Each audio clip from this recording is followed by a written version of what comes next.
Hello, everyone, and welcome back to Dress to Quest, Episode 3. The party has decided that after a long time in the hook, line, and sinker, they went off to try to find some stolen items with the help of the old speaker who has become kind of a name around Caer Konig, both good and bad. They ran into a group of Duergar just north of the town where Arowena had fallen and others having a hard time digging through the scouts were able to finally remove them and in a point of it been able to actually find one of the missing items. Trovis, Arowena, Castle, and Space headed back to town to check on their friend Jinjek to see if he has become better, and in turn find their way to this fortress that has now been discovered deep within the mountain and what they're going to do next.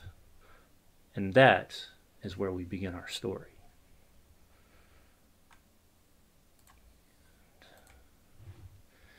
Hello, everyone. So, welcome back. Episode 3. So, before we begin, we want to at least let everybody go around, tell who they're playing, and kind of give you a little bit of a glimpse real fast, and then we'll begin our story. So, first off, we'll go with, on the list, we'll go to Arowena. Can't hear you. Can't hear you. Nope. I don't know. Oh no. Maybe that. Okay, Yeah. hi. There we go. We did it. Hi, I'm Idly. I'll be playing Arowena tonight, our little druid who could slash tavern worker. All right. Castle. Hi guys, I am Torrance, and I will be playing your Paladin Castle, and I'm ready to turn this town around, everybody. All right. Jinjak, welcome back. Glad to be back. Hi, everyone. I'm Chris, and I play Jin Jack Wonderful. I'm a priest of. Who am I a priest of? I'm a priest of the Earth Mother. There you go. John And Benji.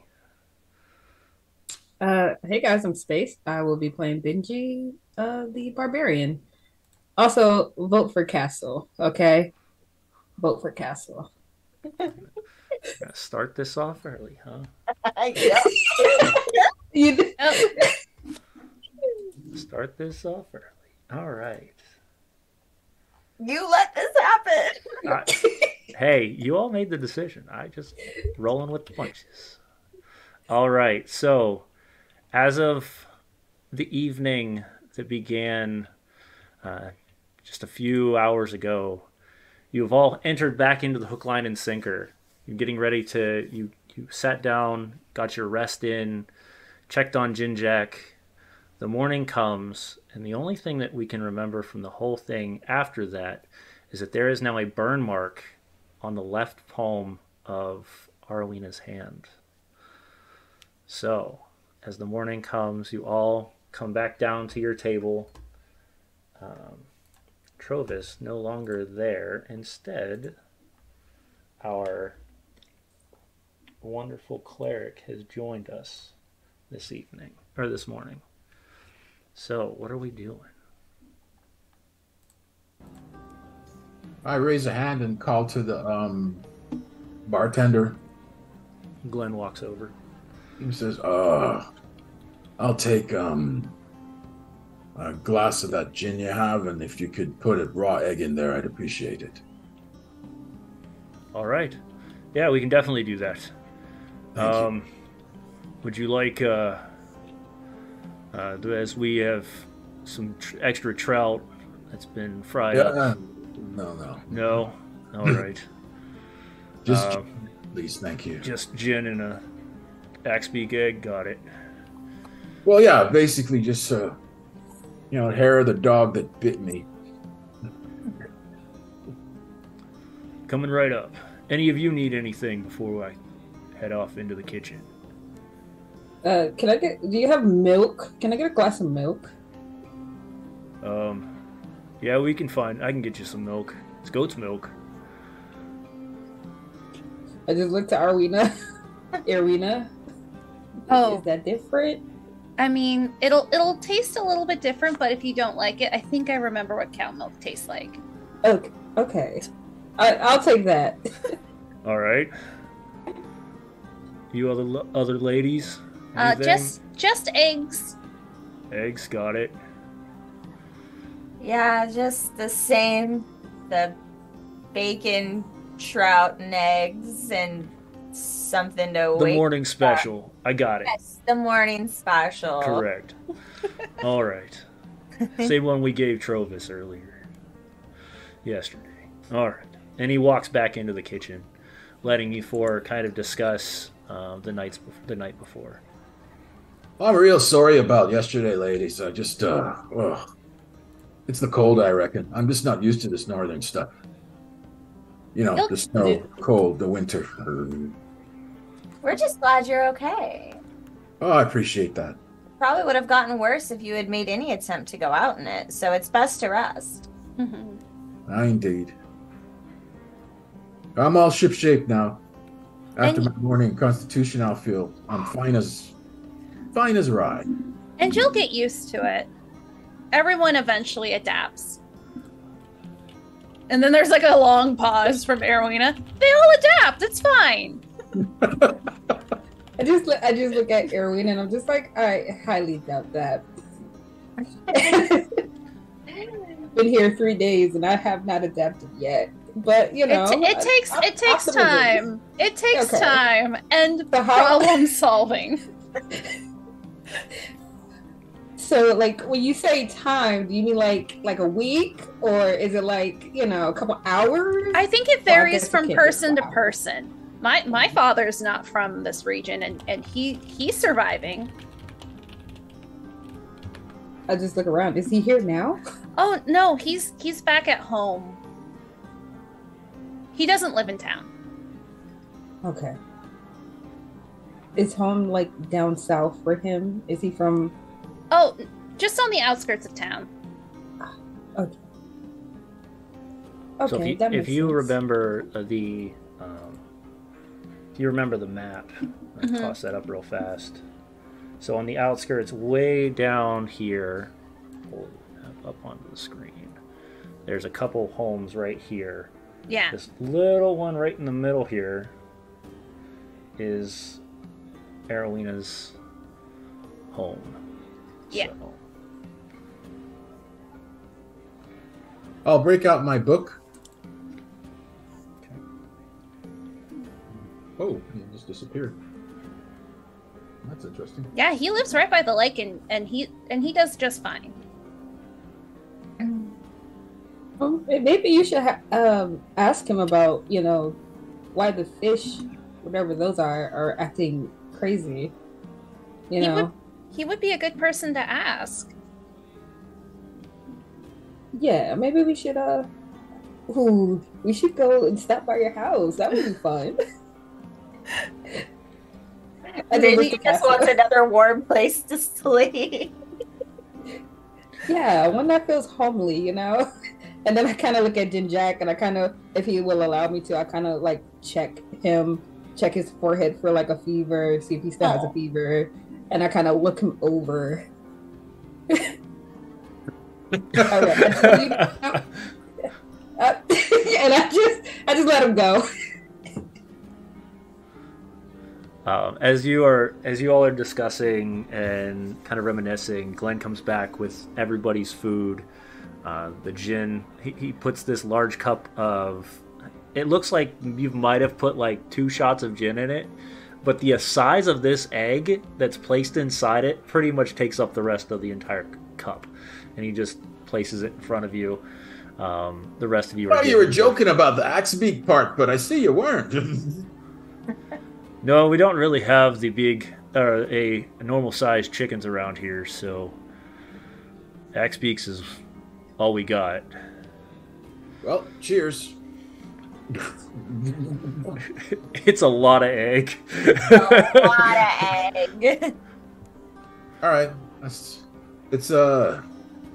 Balinese home remedy. I don't know about axe beak, but and then I pull out my wonder box, shove the chair aside. While the rest of you are eating, let me tell you a story. All right. Before we start our story, roll me a performance check. One moment, I will open my character sheet and yank that out. Okay. And Erwina give the help action. Sure. Of- How are you helping? Oh, she's gonna like let's see.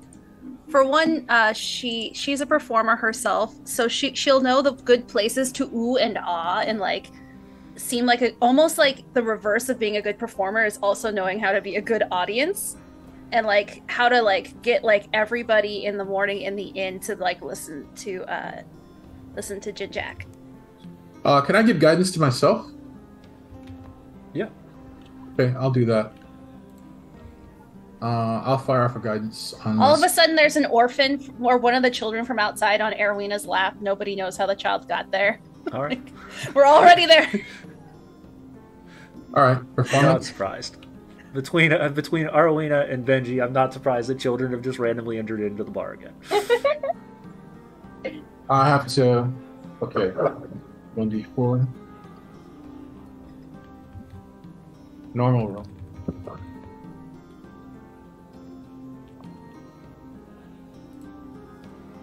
Ugh. Leaving 10. this up to you on how your story goes with a 10. Lo and behold, cough, cough. Way back when there was a farmer named Jack. You may notice all my tales start with farmer because I'm a priest of Shantea and she loves farmers. And Jack, he went to the well and he dumped his bucket in the well and said to himself, "Oh, I wish there's some water in there today because it's dry and parched out here." And he heard a clunk. That was the bucket hitting the bottom of the well, and there weren't no water in there. But Jack, he stared down there and he said, "Well, I guess I can wait for rain, or I can wail the day away. But first, I'm going to send a prayer to Shantea." And then he spat on his hands after he prayed and climbed down in that well, armed only with a wee stick. And then Jack had got to the bottom of the well, and I'll just go for 10 minutes. And then at the end, there was a huge geyser, and Jack rode it up into the sky, thinking to himself, "Shantae's taken me." But he landed in a tree, and the well continued to gush for hours afterwards. And so I say, count your blessings carefully, but don't complain when you get too many of them.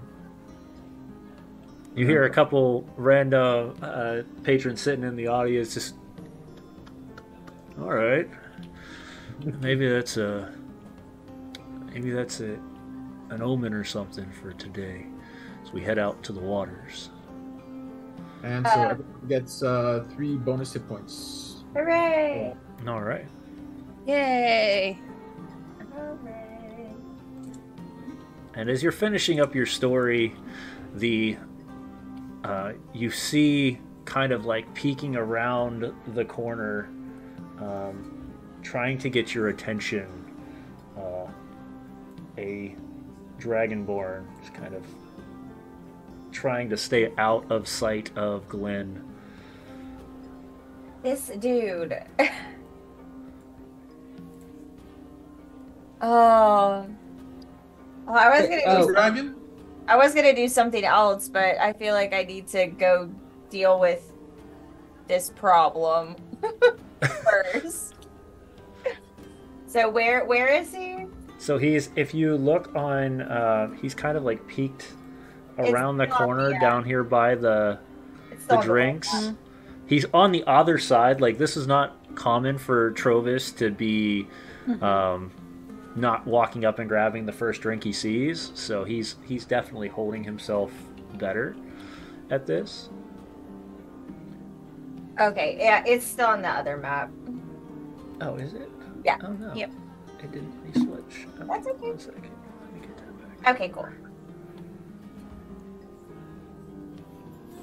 But he's just over here hiding. He's kind of he kind of slipped in during the conversation or during the story time, using it as a way to not be seen by Glenn, who's now behind the bar, kind of over on this side.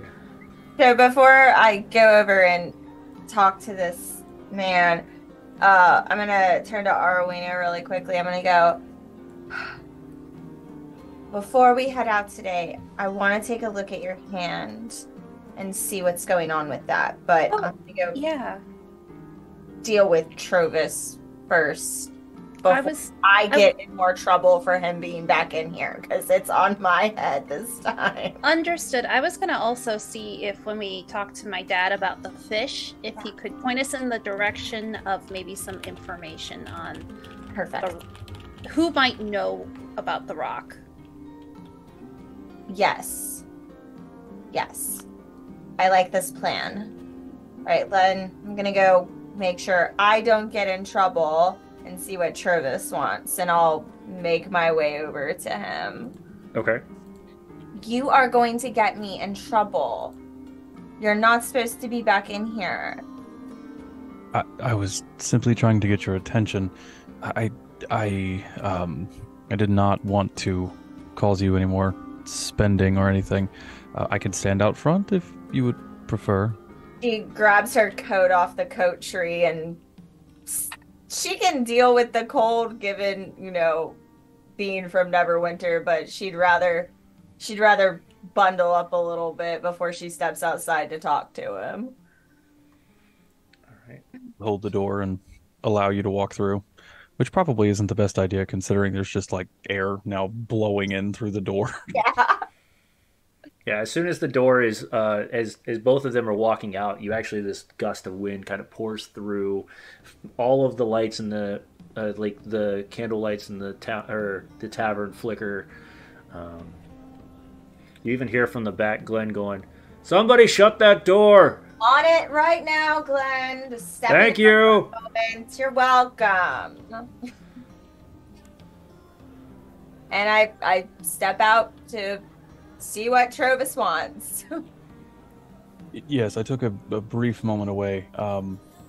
First, I hope your companion is in much better spirits. He appeared to be up and about again. That's a good thing. Yes. He seems to be doing well. The two of our party members are just having a bit harder time adjusting to the cold, but I think they'll be okay. That's wonderful to hear. I do feel quite bad about how I behaved when I met you. I will say that I have managed to muster, and he quickly searches one side of his front, like he's looking for something in his armor, and then searches the other side and pulls out this very tattered scrap of paper. I am gathering townsfolk at my home. We're probably going to have somewhere in the realm of 8 to 10, I'm going to use the word capable lightly, capable fighters to join us if needed. But I am taking some time to vet them and make sure that they do have their own equipment and what they are bringing. One of them brought a rake, claiming that was the only thing that he had. I'm not sure he's going, but we're going to see. I'm gonna put my foot down right now. He can stay. All right. That's fine. I'm going to allow them to continue to gather. They're taking time. As you can imagine, a quick trip is not exactly something that happens frequently here. So we're ensuring that everybody has adequate supplies, and I will go ahead and allow them to be at the command of our group and whatever is decided. Fantastic. And what's on the paper? Is it just is it like an invitation, or is there something else? You see these tally marks in the paper, and it's not actually written. It looks as if he used the tip of one of his claws to actually tear small tallies in this piece of paper for the amount of people that are there. And then on the bottom, it looks like there might be names, but it's hard to tell. Again, at some point, eventually, there's just more tears than paper. She's just gonna kind of like hold it up and be like, got it. Just gotta tuck it in, and it's like this will do nothing for her. She has the information, but she appreciates the gesture. Given that, weirdly enough, you noticed picking it straight up and seeing through it against like a solid background actually made more sense. Yeah. Oh, okay. All right. Is there a time or a day? I know you said you're getting everything ready. When are we gathering for this meeting? Because we were gonna go and speak with Arwena's father, who might have some information that could be useful to us before we head out. I would like to say midday, but I would imagine this evening would probably be safer. I'm not allowing them to walk out, although if he wants to take his rake, that's fine, but we do have at least several short swords I can allow somebody to travel with if needed. I just want to make sure that gear and equipment is enough. One fellow showed up in pants with holes in them and expected to just tough out the cold, and I'm not allowing that to happen. I'm just gonna say, if anyone's first inclination is to grab a rake over a spoon, they can stay. See a little bit of a look in his eyes like he wants to argue. He doesn't. He just lets that one go. He lets it go. Yeah. Okay. All right. Well, we will do our best to head out here quickly and get our information and meet you at your home this evening. Yes, please take your time. I have a feeling I'm going to have my hands full with this one.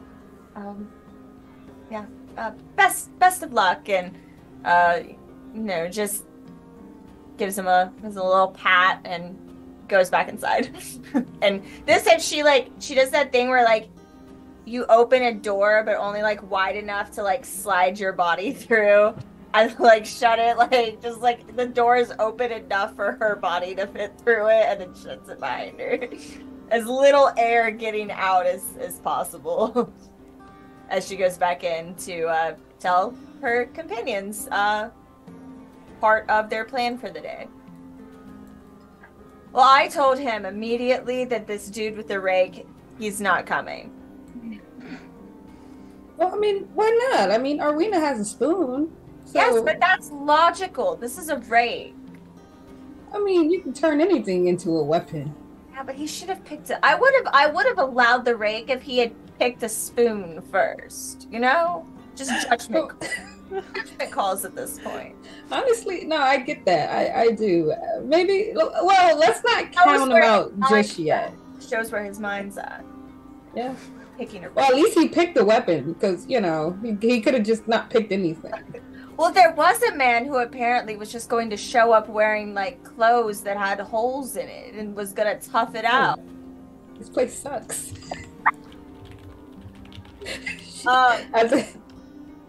So anyway, my fine friends, we have some time before we need to be back this evening.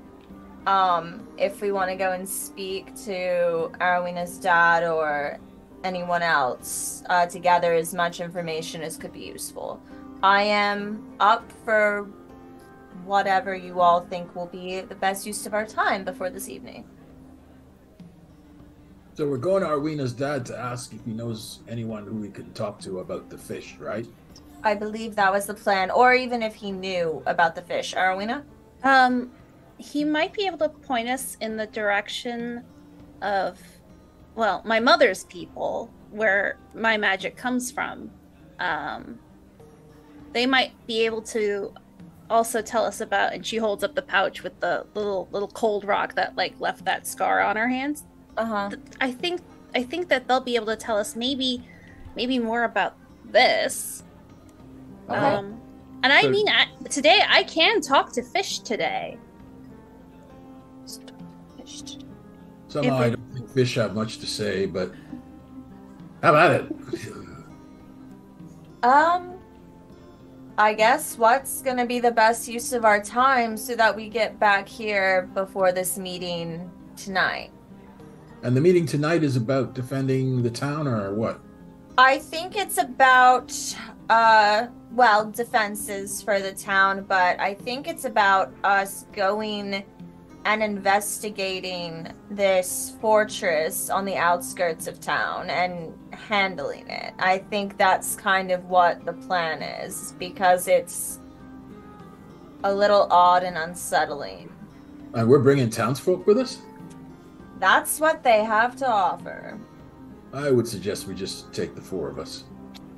Well, and Trovis. He is spending the day vetting these townspeople. He seems to think that there might actually be some non-rake and pant filled with holes people, so... Well, my advice, I say, fine, if Trovis wants to come, that's up to him, but this sort of thing, best leave the common folk out of it. Well, End up becoming cannon fodder. Or, sorry, not cannon. Well, yeah, cannon fodder. but what if they're like Trovis? What if they're retired, veterans or Well, that's whatnot? different. But that fellow who's bringing a rake? No! He's probably a kid, maybe a teenager who just thought it would be cool. I reckon we can. I said, I mean, if all we're going to do is investigate, if worse And- comes to worse, I reckon. And Erwina leans across the table and goes, "Well, but Jinjak, you tell a lot of stories about the importance of farmers. We should not be Indeed. disparaging about rakes in present company." she got Oh, us. I'm not saying that they can't fight. I'm just saying that if we're going someplace dangerous, we got to protect the folks. Sometimes Well- you use what you got. I guess. We'll see what Trovis has vetted for us at the meeting tonight and go from there. But for now, where would you all like to head off first? Arwina, does your dad have tea? Does he have tea? We might have some of my mother's storage left. We can go check it out. Yes. I put my stuff on and I'm walking out the door. She's just. I have no sense of direction and don't know where I'm going. Okay. Jacket on. Walking. Castle still got her jacket on, so she's like, I guess we're going. Prestidigitation for heat on herself. Okay. So as you all are suiting up to head out into the cold again, heading just southwest of the inn, around the large docking area where you can see there are multiple boats out there. Mm-hmm.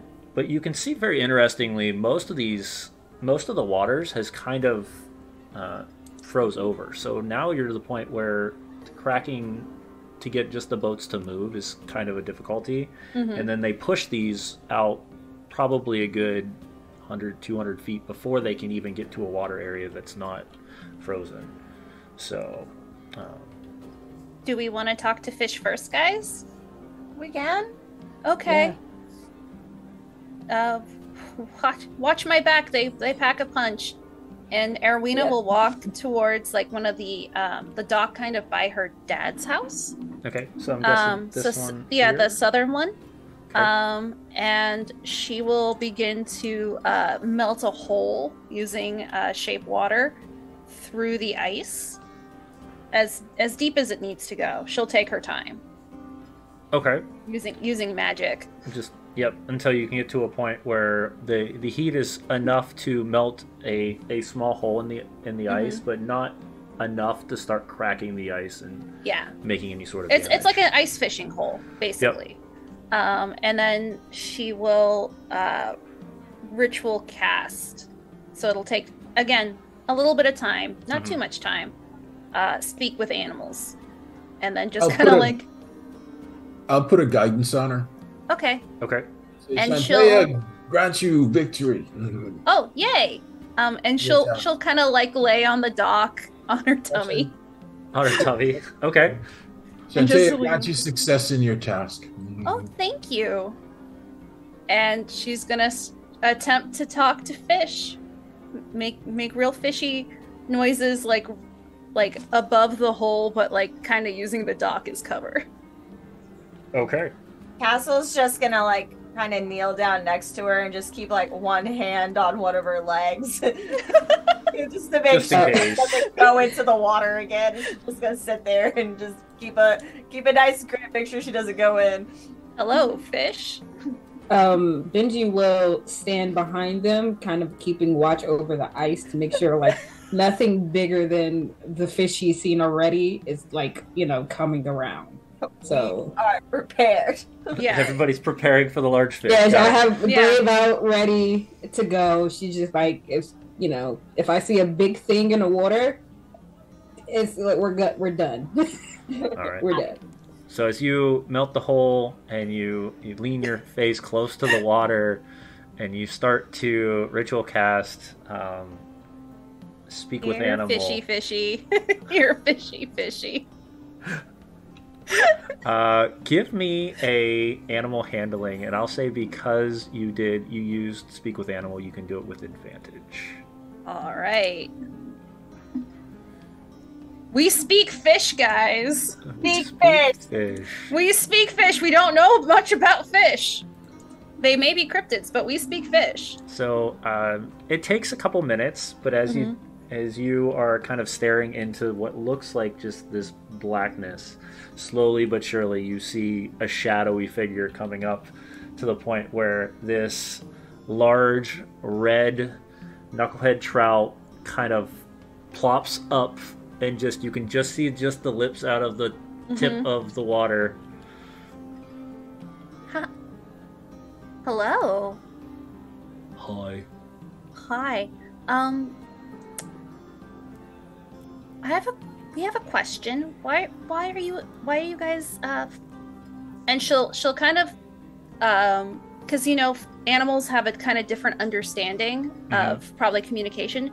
She's going to try and use all of the communication of fish as much as she can with her own body language Okay. to express like the feeling of group, and then the idea of like fighting, using almost like trying to like almost fighting fish kind of a imagery for him. Getting Okay. real basic for fish. Real basic. Yeah, you gotta be real basic for fish. base. Yeah.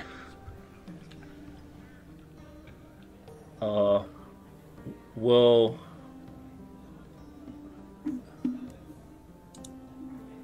fight, angry,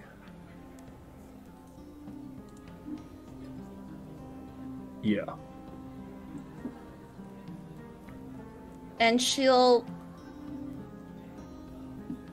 try and give the kind of emotion of a question, like why. See, angry, nature, angry. See angry, and she'll repeat that out loud in common. See angry, nature angry. I mean, winter has been very fierce.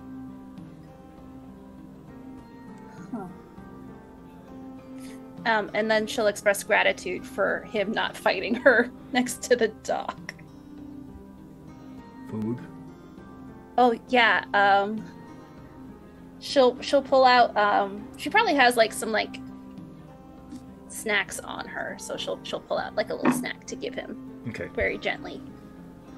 He takes it with a gentleness, Mhm. and And then she'll give it a little pat on his knucklehead. yeah, he's kind We'll of We'll figure it out. We'll figure out how to make nature happy and a happy school again. thanks, and then he splashes off and underneath the water. Fish don't Okay. have a lot to talk about, but No, very very basic. Yep. She probably fed him like a piece of bread that she's like had stale in her pocket for a while. it's probably not an uncommon delicacy for these fish because Mhm. that's usually what is lying around. Yeah. So All right, so don't know how much you got from that, but I mean, nature is angry, which So- is making the fish angry, probably. we're fixing nature now. cool. I mean, it's at least more than the fish just want to fight boats. True. That's just a big undertaking. Fixing all of nature for an entire... Where is everybody else during all of this? Well, I was holding on to Arowina's leg while she was talking to the fish, so I probably so you're on the dock or you're on the ice? I mean, I think she probably would have been towards the end of the dock, right? Is that Yeah. what it been? Yeah, where it was deep enough for larger fish. Yeah. Okay. So I would have helped Arowina stand up, and I'm standing on the dock with her. Okay. Is anybody not on the dock right now? No, I would have stood 5 feet back. Okay. Sure, why not? Yeah, I'm not on the dock. Okay, so you're way back, like, if you look at what's on the image right now, like, you guys are pretty much sitting here at this large area towards the edge of the...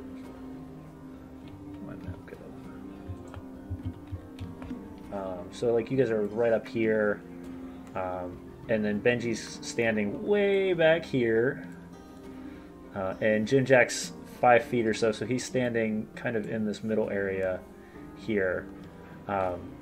So we will say Castle and Arowina and Jinjack, you start to feel a rumbling underneath the water. We're gonna Nick Run for Miller land. slide backwards. I So- will begin running for land. Yeah. And, What are we? Let's go. Grab Arowina's hand and Yeah. full dash. and you feel anybody on the dock right now, I need you to roll me a dexterity saving throw as it starts to, the entire dock starts to shimmy and shake. Oh, this is another good day for Erwina. Another glorious day. You said dexterity saving throw? Yes. Oh, I just did a dex check, but it's the same. I don't have proficiency in it. Okay.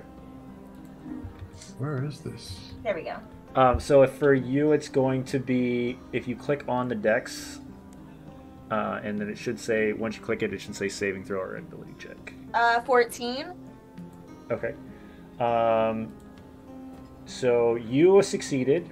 Jinjack, you barely succeeded. And Arowina, you catch kind of as you're getting up, you catch one of the boards that have not fully been buckled down for a while, and you kind of tossle over into onto the ice. Okay. As you do, though, there is this pour of a shadow kind of coming from underneath the ice as you see a school of these knucklehead trout heading towards the surface. If you're on the dock, you actually can see these things almost dart out of the ice like bullets, and they're pushing their way through and jumping over. You still have Speak with Animals up?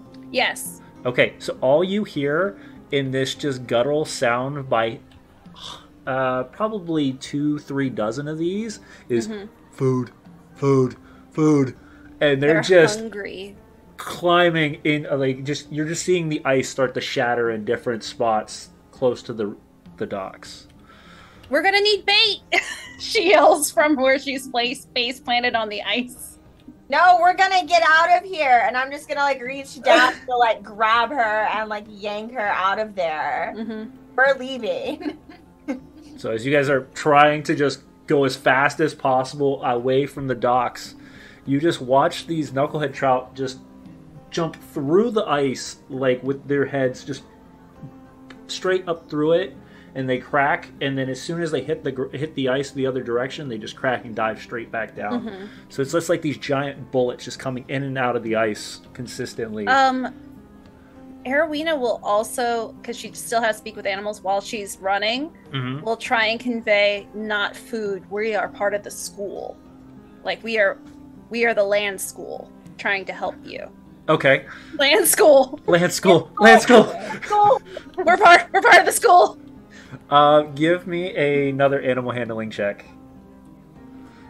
and I'll give it to you with advantage again. Okay. Oh my god, this is another bad day, but thank God it's not a nat one. Yeah. So the 10. They're confused. They're confused. Yeah. They're like, okay, we were told food. You're saying school. So as they're popping up and down, school, food, where, school, food, where, and it's just these consistent, just one word answer like questions popping up out of and back into the water. They're hungry. Huh. Very. Arawena's land school for knuckle-headed trout. Yeah. You know what? She's slightly smarter than the knucklehead trout, I'm sure of it. We're gonna get them educated. Yeah. This Oh town. my god, please do not put Arowena in charge of the school system. Yes, yes. Arowena is going to be in charge of our school system. Oh god. As you notice this, you start to see some of the other homes, like the people that are normally the docks or the fishermen around here are popping out of their homes, looking at this catastrophe that is happening, as the knucklehead trout are just barreling through and in and out of the ice. And you hear, "Get off the docks! Yeah, Get off the docks!" We're working! Yeah. And one of them kind of like just waves you over, grabbing Benji and Jinjak and just kind of pulling you away from the docks as much as possible. As you look, even a tall, lanky gentleman kind of stands at the edge of the water line. He even has like a fishing pole out. He's kind of looking over to him, like kind of questioning if he should try or not. You, Arowena, would know this is just one of the fisherman's sons that is usually the most excited to do something that's not the best idea. No noodling today. We could catch it. No We ice could. noodling. No.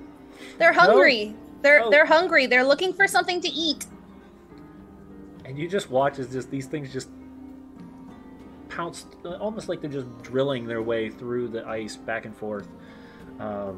Does Arowena see any bait? Like, did anyone leave any bait near the shore? Give me a perception check. Okay.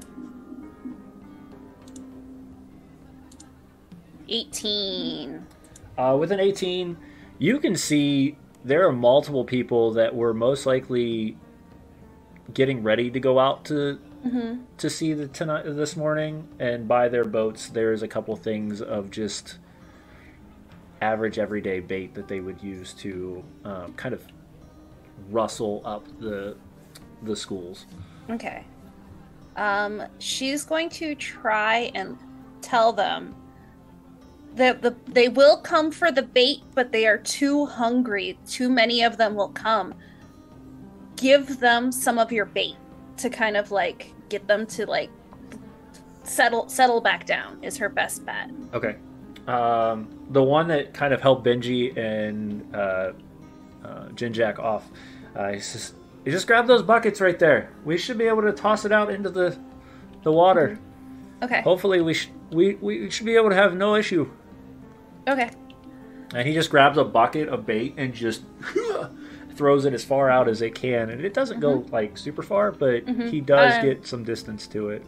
If it lands on the ice, Arowena will take that time to melt the ice kind of closer to the shore where it's probably less thick, but at least less than 5 feet. Or maybe, I don't know how ice works. I live in California. Hashtag Californian. Ice, what is it? We have rain. This is why we don't understand fish. You live in California. But she'll try and like make it easier Okay. for the fish to get it, so they don't have to Put as much effort into put it. as much effort in. Okay. Yeah, so kind of working all together, you're able to make this softened portion of the ice as they break through. The bait kind of falls down into the water. And you can see like minnows or whatnot in a little small piece of bread. Like just this herd of these things just consume the bait in the different pockets that they've been thrown into. But it takes about 10-15 minutes for all this to kind of go calm down, but slowly you start to feel the rumbling underneath the ice calm itself. What were you all doing out there? Oh, we were trying to figure out why the fish were behaving like this. We've been wondering the same thing. It's a little confusing, and we're not quite sure what the issue is, but they're hungry.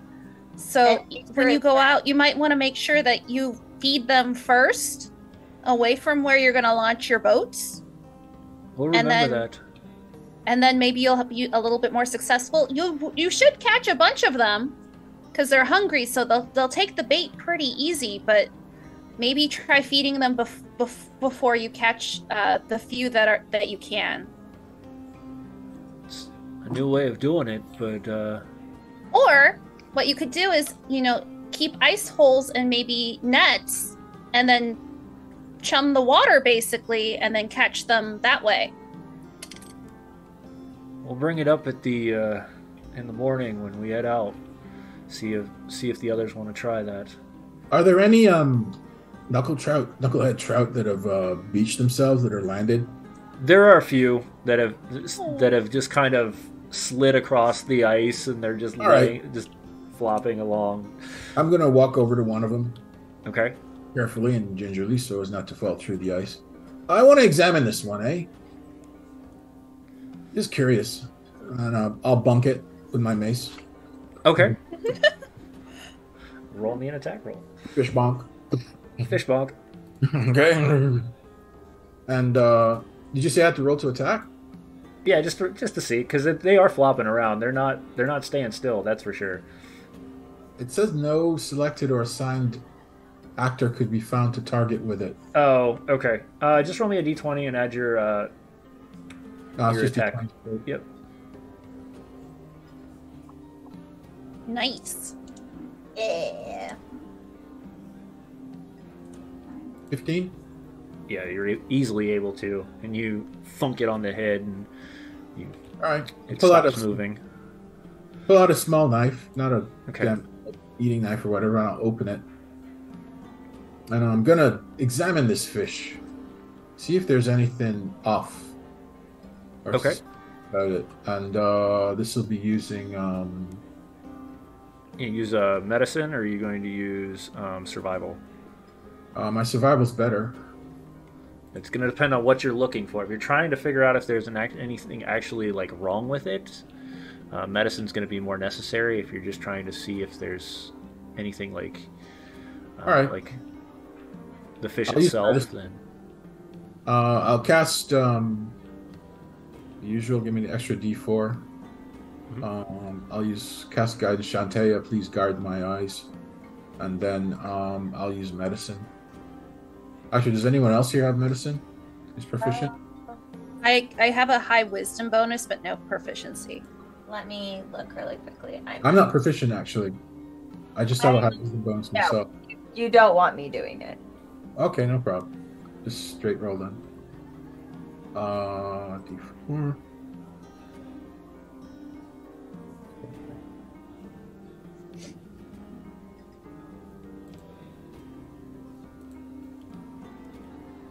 we get Normal roll.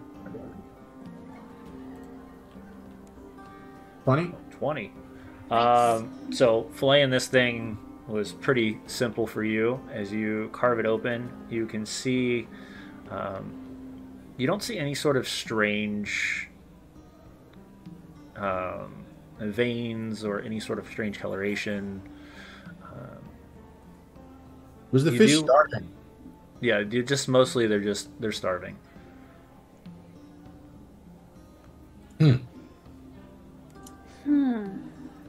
Natural. That would be naturalism, right? To figure out what fish eat, what this particular fish eats. Yeah. Nature, yep. I look to Arwina and I say, "This will be your thing, eh? Oh, What do they normally eat?" bait? No. I mean, besides what people give them, what do they eat out in the wild in nature? Oh boy. Erwina is not very good at nature. Oh, I just assumed you were because you're a druid. Yeah, no, the nature skill is not her strong suit. She is a result of no half elves left behind. The new school education in Icewind Dale. She knows a lot about how they behave, but she doesn't like Same here. have the book knowledge.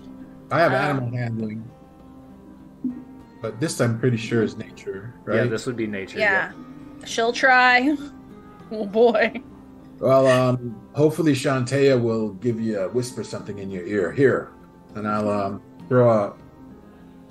help her out Okay. with guidance. Okay, good. Oh boy, we got Oh no! a 4. A 4. A 4. Fish, they're a mystery. Truly nature's mystery. We just don't know fish, guys. We just Wait. don't. Not Okay, very I'll aware. do it. I'll give it a try with my nature skill, which has 0.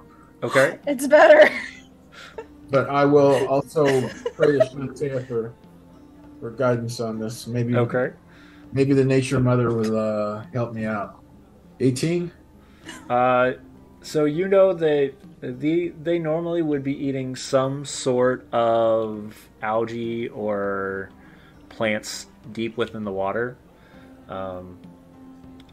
With an 18, you can almost assume though that the way that the ice has been collecting on the top of the water and how cold it's gotten, this is probably killing off a lot of that underneath. Arwina, this is unnaturally cold, right? This winter? Yes, we're getting less. We are getting less sun than even we should typically be having this time of year. Well, what's happening is it's sufficiently cold. It's killing the natural food of the fish. Oh. And that's what's agitating them, I reckon.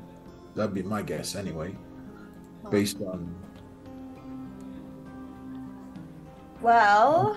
But then I did use the word unnatural. Yeah. Yes. That could be why nature's out of balance. Obviously, there's a little bit of unbalance if there's nothing for them to eat. Now, I'm a simple fella, but I reckon if that cold is causing the death of the algae and it's unnatural, what else around here is unnatural? Maybe a great big honking rock popping out of the ground for no apparent reason. And she'll kind of like look at the little pouch with the cold rock that keeps the cold rock from burning her hand more, and then the burn on her hand. Huh. Have you shown him the rock itself?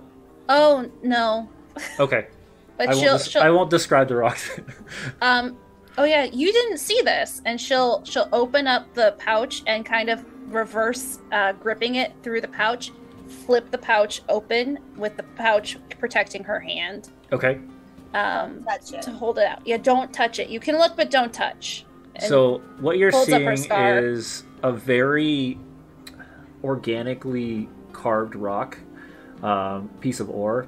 It's bluish black, but the entirety of the rock itself looks like a frosted glass. So the best way to describe this would be like if your windshield or something is frosted over, the entirety of that rock looks that way. And even getting close to it, you can start to feel the cold coming from the rock. I don't need to detect magic to reckon that thing's magical. Yeah, I'm thinking that maybe my grandmother, part of the druid circle my mother was a part of, might be able to at least point us in the right direction. But they don't really live in town. Can I divine sense this rock? You're sure. I want this. That's what I was gonna do earlier, and then probably we'll need to, if we're gonna go see Arwena's dad, we'll probably have to do that. But yeah, I wanna divine sense. Well, actually, What are the things that you're trying to, or I'm what trying is? to decide if I should divine sense on the rock or this scar. Like, is this like I wanna vibe check this whole situation. Okay. So just for our audience, what does divine sense check? I believe it's fiends and good and evil. Let me double check it. Let's pull this up for. Features divine sense. You can detect good and evil until the end of your next turn. You can sense anything affected by the Hallow spell or know the location of any celestial fiend or undead within 60 feet. That is not behind total cover. So it can detect good and evil. Okay, so as you kind of close your eyes and you get this, the best way I can describe divine sense is like you can see things based on a color of aura.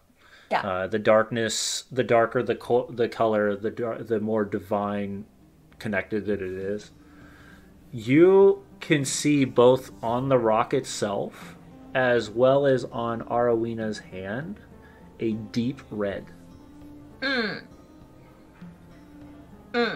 Okay. You decide if you want to tell people this, but that is what you are seeing in your Oh no, in your I'm mind. gonna let my girl be walking around with a red vibe scar and rock going on.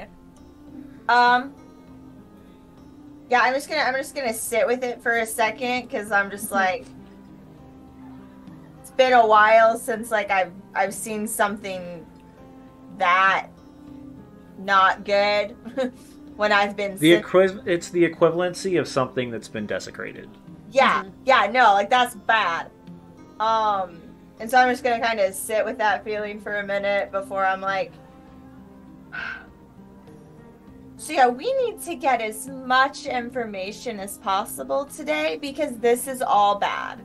Like obviously we knew it was bad because the fish are mad and nature is broken, but this needs to stay in that bag and we need to Arwena, do you wear gloves? She does have almost like fingerless gloves that look almost like netting. Yeah, okay. You're But gonna she is using the bag as a makeshift glove. well, that's good. Needs to stay in the bag. You're gonna also want to keep your scar covered. Okay. Basically what's happened here is whatever this stone is, whatever magic it's coming from it, it's been violated. Oh. It's been desecrated. This is real bad stuff. So we need to hustle. Sorry to interject here, but you got a scar? Uh-huh. From touching the rock. From how cold it burns. I see. A cold burn. Hang And on she- a second. She will kind of like reveal that, under her glove Yep. that she typically wears that I forgot to put on today. Let me- It's also humid, so. I might have something for that.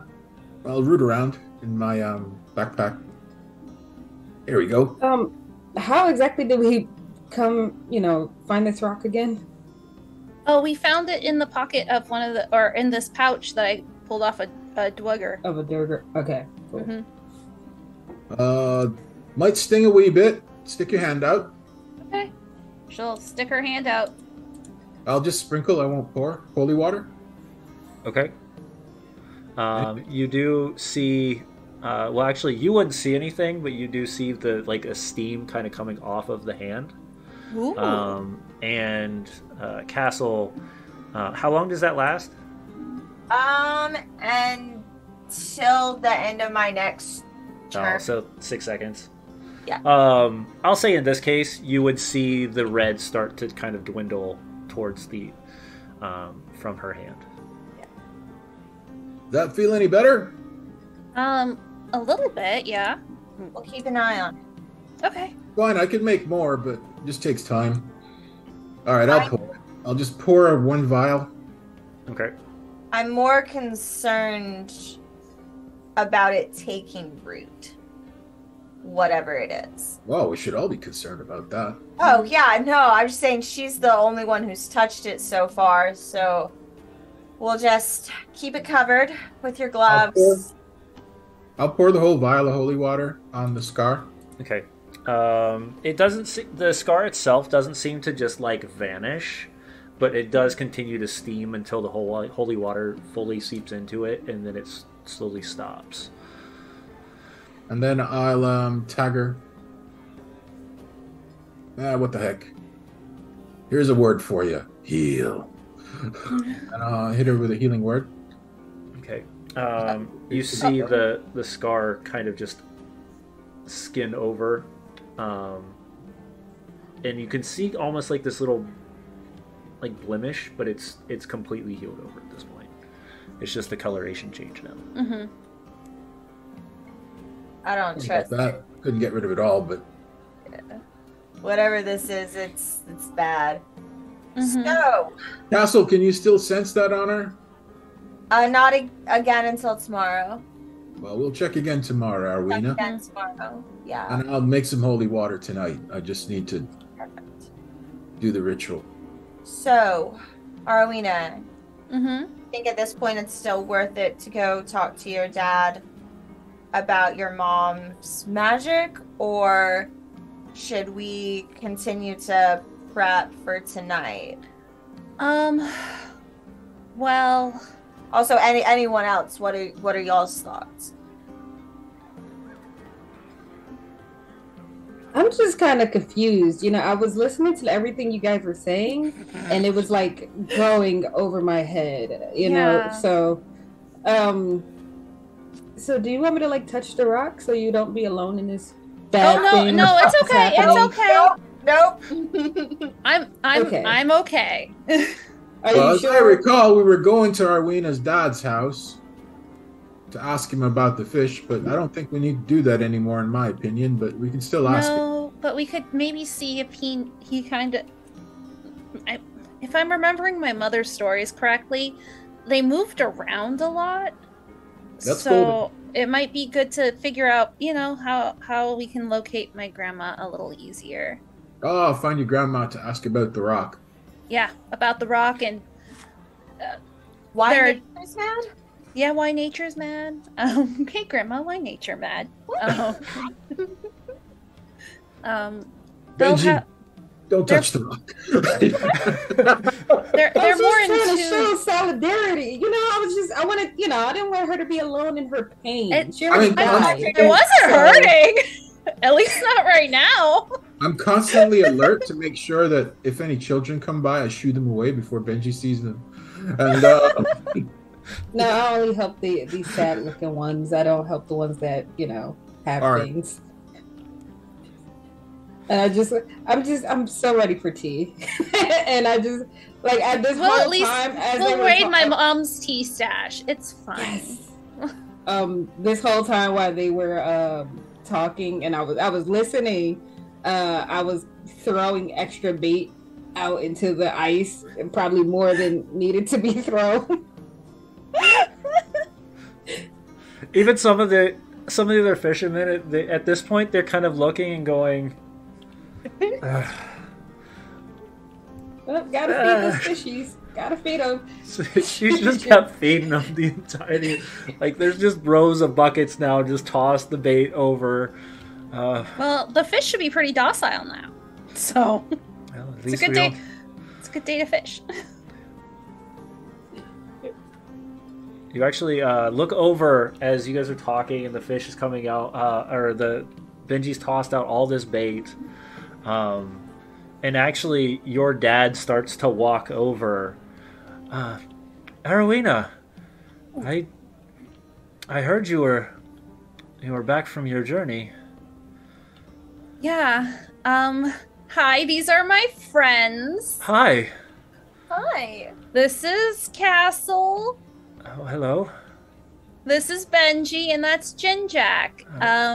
Yeah, we're just out and about, not making any trouble whatsoever. Yeah, it's exactly what your mother would say. It's glad seeing you again, and it's been a couple days. And, Yeah. What's happening? I see your friend here has been throwing probably 3-4 weeks worth of food into the. I take another bucket. I try to toss it as far as I can. I'm sorry, I was having a competition with myself. I was trying to see how far I can go. Oh, we're having competitions. You're quite strong. Yeah, here, take a bucket. Okay. I think we fed the fish enough. Yeah. How about we get you all out of the cold? It's freezing. All right. Come on, guys. And he takes you back to their home, which is a very small. So if from everywhere else in the area, you've got these large homes that have been built for what looks like they've been built in the last probably 20, 30 years. And then you get to Arwena's home, which is a 2-room kind of shack that looks like it was built 300 years ago. And you can just see all of this, all these different types of wood have been used to kind of repair and build. Different little knickknacks are placed throughout, almost as if like dream catchers or like ward spirits type stuff. And he pushes the door open, and you can see a small room. Just there's barely 3 chairs in there, to say the best, and a table. Benji immediately looks around, and she's like, Arwena's dad, I don't know your name, but you have a lovely home. She's trying her best to be polite. I know it's not a lot, but no. This is it's very cozy in here.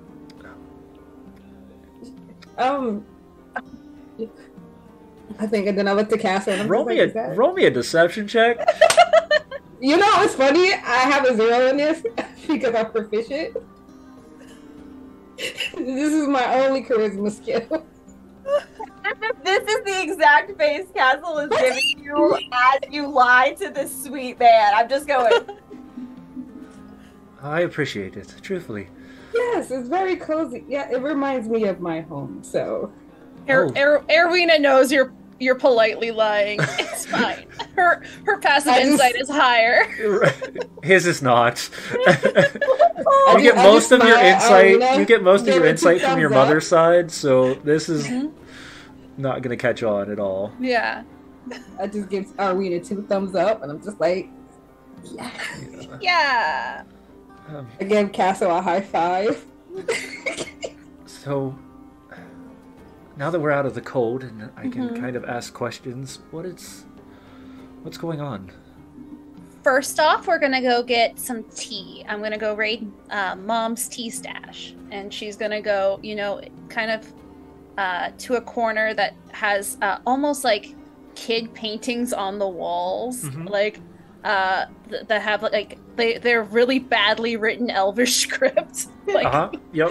Like if elves had dyslexia. So if you're looking in this 2-room two-room hovel, think of the first room being a kitchen, a dining room, and a living room all put together. So it's just there's like a little corner. Yep, the back corner, and the entirety of the wall is just these scripted, almost like cave drawing paintings, but they're as if a 5-year-old drew them. Yeah. And you're just kind of looking around and on the little shelves, grabbing little pots of things, just trying to figure out which one you're going to take. Some of them are dusty, so she's like taking them off and like. Is there like a kitchen area or a little fire, a hearth? There's a small one, yes. All right, here, let me take care of the tea. Arwina. Yeah, so it's kind of like fireplace is like right next to the kitchenette. Like it's kind of how it's all built. Oh, here you go. And she'll like have like this like it's probably like the nicest thing that in this house is like this like elven crafted like tea like pot thing. Like So this like a little canister. It's like the nicest thing in the house. So this canister, and it catches your eyes because all the other canisters are very bland. You've got just single color canisters. The one that Arwina picks up looks like it's like a bluish black, and there's just speckles of like silver on it, almost like the stars themselves. And then it's got a band around the top that's just a silver band on the pot itself. And she hands it to Jinjak and she goes, "This tea has been passed down on my mother's druid circle for time immemorial, you know, since the age of the ancient elves." And she just hands him this tiny tea thing. Well, I'm afraid we're going to drink it. Yeah, it's okay. It's what it's here for. Tell you what, you all of you sit down. I'll make a snack, and I'll take out the bits of fish. Okay. And also the tea, and I'll just listen in while they're talking, and I'll make like fish sticks or fish on sticks and hot tea. Okay. And that's then I'll ask for the blessing of Shantea. Well, with everything else I do, and say, "God's bless me so I don't balls this up." And and that's survival, right? Yes. All right. So that'll be survival. And this is like the one tea that even your dad is kind of like, Yeah, it's okay. It's meant to be shared. Yes, your mother tries to make sure that we don't drink that one, but It's meant to be shared. She would agree. I don't That'll think be a we've ever 19. had it. That'll be a 19 for the tea making and the fish snacks. Okay. It's gonna be really good tea. As you prep the teacup, the tea kettle, and the fish sticks, everything comes out very well, and as well as trout on a stick can be. But in perspective, everything seems to taste. At least it's cooked correctly. And you go around, you pour tea to everyone, even her dad. And Sir, I genuinely just we have been so gracious for you to know our names. But I don't have the honor of knowing yours, and we are in your home, and you are graciously sharing your treasures with us. And oh, I'm so sorry. I didn't know your name. My name is Finn. Finn, it is. I'm surprised my daughter didn't say anything. Oh, she introduced us, and then a bunch of tea shenanigans happened, and I felt bad that I didn't know this kind man who was just offering up his entire home to us. So, Well, when you're here in Caer Konig, you kind of just offer what you have, and we don't have a lot, but what we do have is at least a place to get out of the cold. that is a true honor. We have a lot of questions and not a lot of time. Try to answer what I can. Arwina, where do we start? Muted. Yeah, Muted. I just realized because I'm smart. Well, earlier today we were out asking the fish why they've been making so much trouble for the fishermen, and it seems like they're hungry. Jinjak, using his amazing detective skills and knowledge of fish, truly amazing knowledge of fish. He knows fish. Yeah, he knows fish. Well, maybe he'll be a good fisherman one day. We figured out that they're hungry because there isn't enough plant life in the water right now. And then when I talked to them, they said the seas were angry and the nature was angry. And that sounds like a question for Grandma.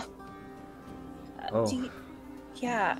I mean, you know that your mother's clan, they're nomadic, so they kind of travel based off the stars. Yeah. Um, Do you know how to, like, locate them? we'll have to wait until night. Okay. We have to check the stars to see where their clan would be. Okay. Is Erwina, is that something you would have to do or something your dad could do just because we have a meeting tonight?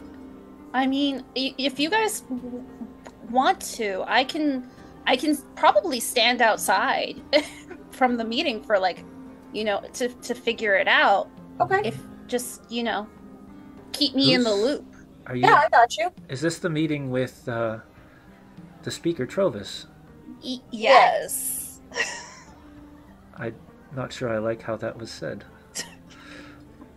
Is there a problem? Oh, Oh, sorry. part of why we need to talk to Grandma is funny story. It's like almost when you get caught being too mischievous as an adult by your parents is very much the vibe. So we were out looking for some of the items that had gone missing, and well, we found them on, you know, some people. The pearl. We found the pearl, and funny story. When I found the pearl on another one of these nice, upstanding gentlemen, was Your daughter almost died, and I'm sorry. oh my God. What? Castle. No. What do you mean she almost died? No, It was she did die. fine. It was. She died. I'm fine. Where were you all at? I'm sorry. I can't. I'm sorry. I'm sorry. I get really uncomfortable about other people's dads, and I'm sorry. And you saw. What had happened? We're fine. We're fine. Anyway, moving forward past my near death, Just hide in a corner. Oh. which was fine. We were fine. Castle made it better. I had a little bit of a fall. It's fine. A fall aided by, I A think, little? a javelin. It's fine. It's fine. Anyway. You're Anyway. definitely your mother's kid. Anyway, we found this pouch with a rock inside of it that is very cold. I've been told not to open it anymore. I'm fine. I'm totally fine carrying this. But we think Grandma might know about it.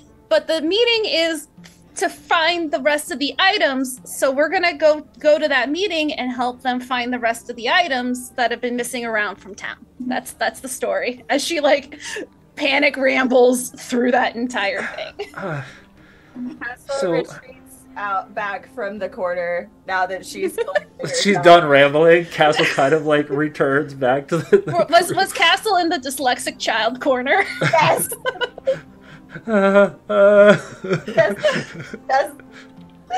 Just hiding from their own embarrassment.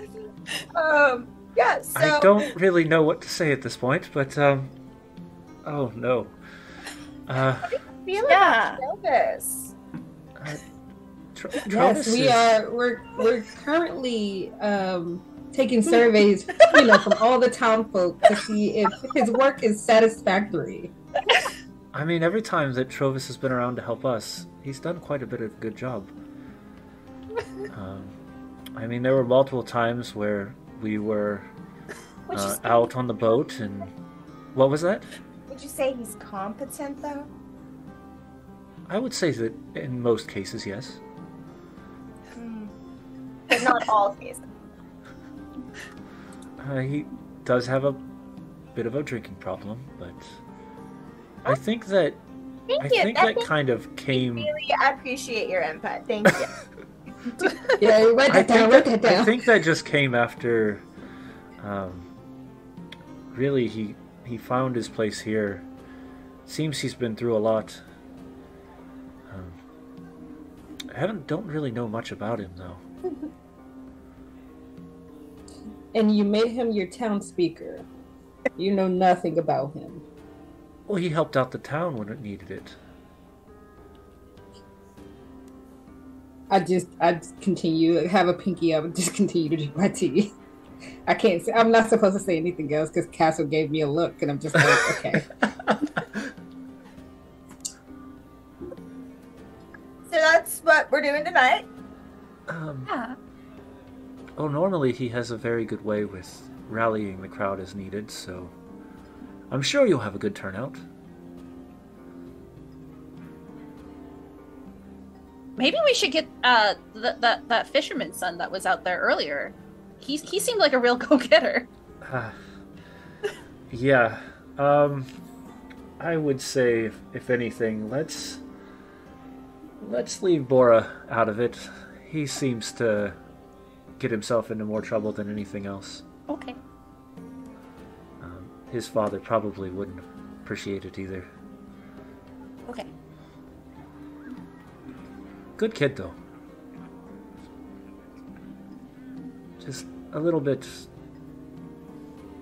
overachiever. Likes to get himself in some things. What? So wait, is he an overachiever and a good kid, or is he a troublemaker?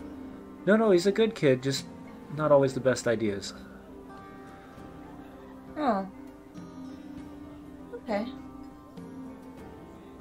Yeah. So we'll find my mother's people. We'll go to that meeting, find all the items. It'll go swimmingly. It'll go great. Do you need me to meet you at the speaker's house? Yeah, that would be good. And then I'll I know it's been a while. I don't know if your mother ever showed you how to track the herd.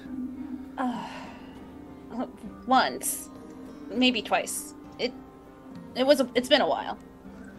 Your mother left a few weeks ago, so she went with Grandma, and they're tracking a large winter storm at the moment, heading north. Huh. Large winter storm. They're curious to see as well, because it seems that the nights just keep getting, longer. And more clouded, too, in some ways.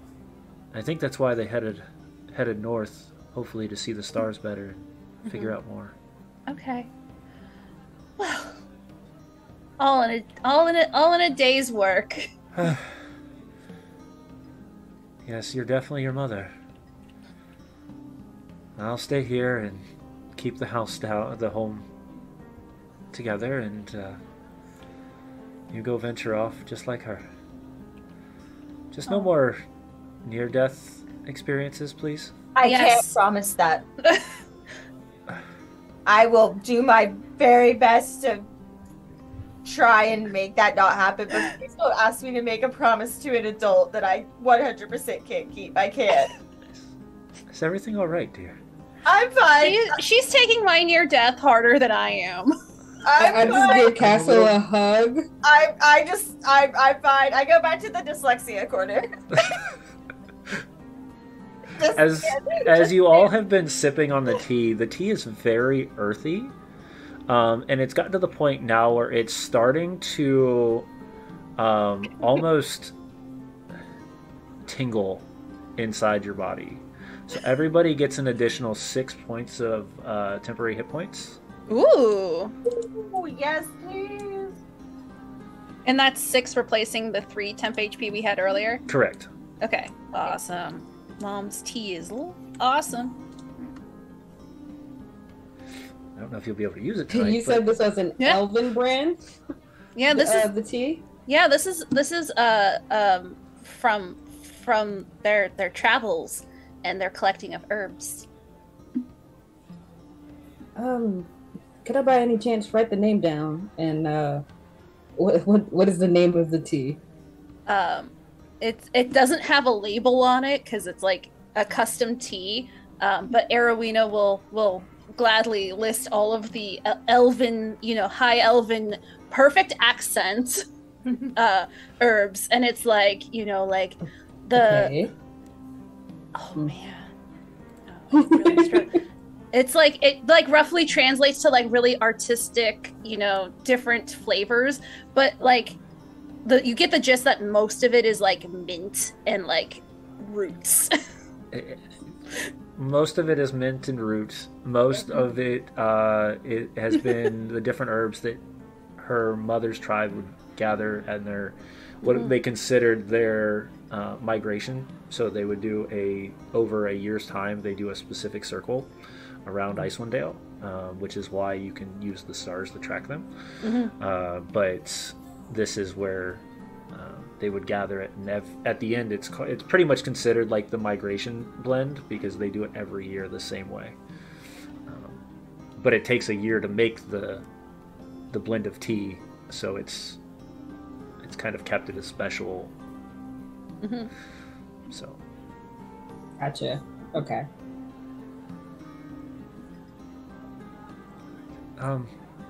Is there anything else I can help you with? No, we should be okay. We were gonna ask you about why you thought the fish were acting a little, fishy, but it seems to be all. We seem to understand. We just need to make sure that they get fed, and maybe we change how we're, harvesting them a little bit differently. They don't need to be fed for like a week now, though. Yeah, they're good. It seems, yes, most of the fishermen are going to be very unhappy after they come out later today and find that all of their bait has been thrown into the water. Oops. All of it. There's still like. I'll handle that. You just make sure my little star is protected. I can't. So cute. Of course. His castle starts crying again. I even just starts crying too. The Disney film that we have all stumbled into. And he gives you a big hug, Arowena, and I'll see you in just a few hours once the sun has gone down, and we can figure out where Mom's at. Okay, sounds good. Love you, Dad. Love you too. And as you all gather out of the hovel of Arowena and her family's little home and head towards the speaker's house at this point, we'll go to our break. Nice. So before we go to our break, just a heads up, all of the music is currently coming from Nerdius Maximus, which is he's got a Patreon. Oh, cute. Go check out his stuff.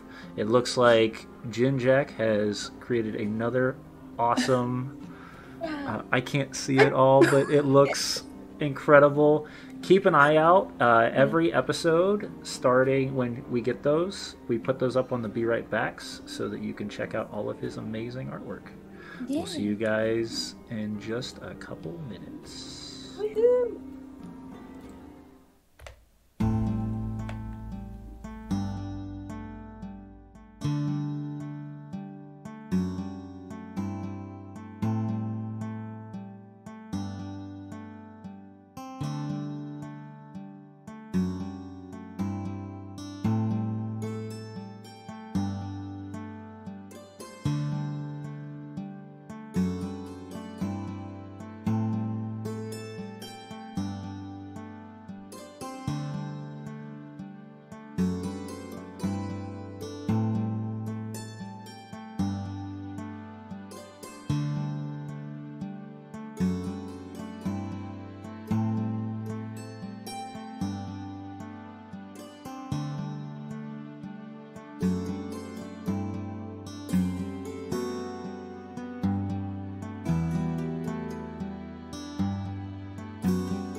And we're back. So, our party has left Arowina's home and headed up to the speaker's house to start their meeting. And with that, we're going to do some shifted music. And I'm going to let, as we walk towards this large, very well taken care of home, Trovis is kind of sitting out in the front, just rallying people as they're coming by to come inside. And we'll let kind of Trovis have his first. Yes. So as you approach the house, and the house is in immaculate condition for, I'm sure, what the opinion of the home would be from previous interactions. Trovis is standing out on the front, and there's a very, I would say, like southern style, like porch that kind of wraps around, opposite of a bay window where it's kind of inverted, and there's people milling about on the porch, and then there's more people inside, and he is out on the porch currently, just taking some deep breaths, grabbing people as they walk by, inviting them in to listen. But you can also see inside, there's got to be a rather large fire from this distance, and everyone is moving throughout the windows, and it's a general air of excitement around the house as Trovis stands out front, just welcoming everyone. I would like to make an insight check to make sure he's not drunk right now. Girl, you reading my mind. Yeah. Yeah. Okay. I don't know why I said that because I have terrible insight. 2.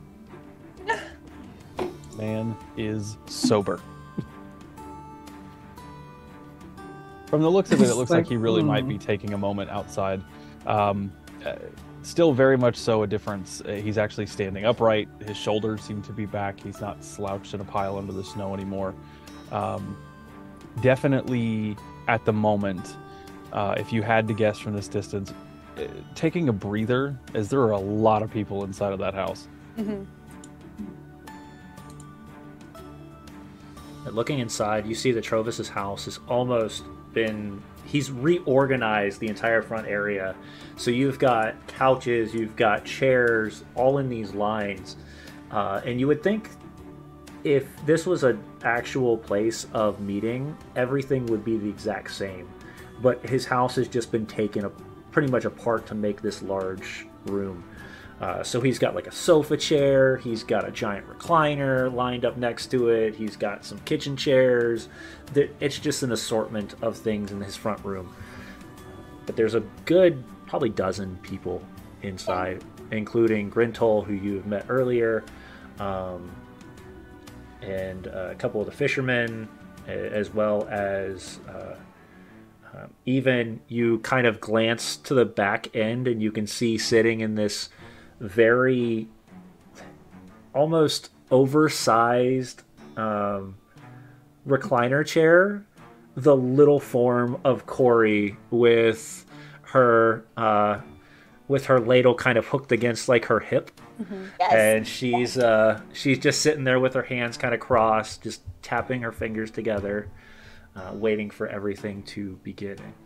Can I just do like a cursory, like either insight or survival check to kind of just get a rough feel of like how many of these people are actually going to be helpful before we actually get this meeting started?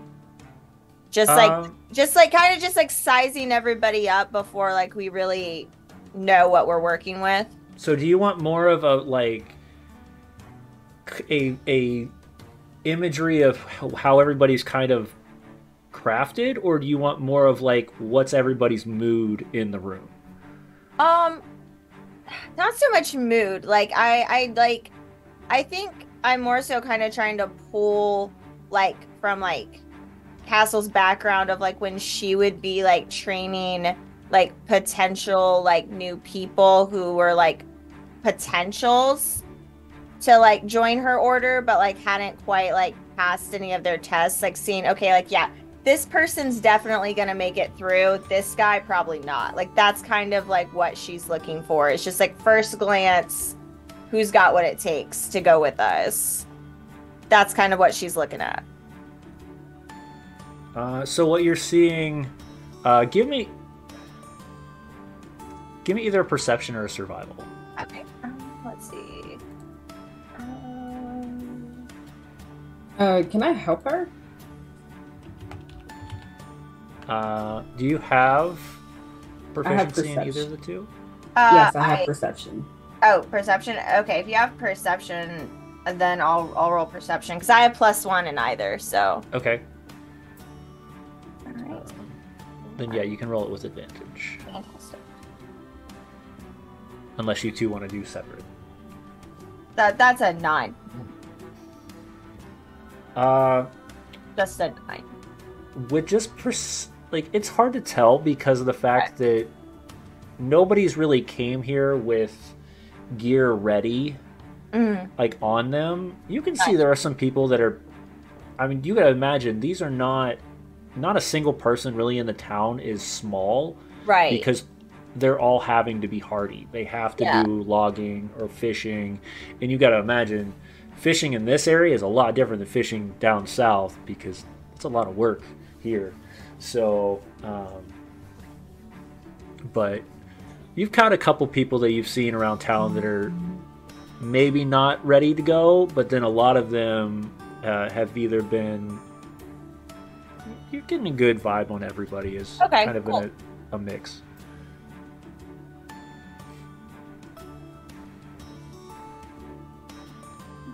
So, when are we going to start? All right, I suppose. And Trovus will make one last glance around. And I'm assuming you're visible, or are you attempting to remain kind of out of sight for the moment?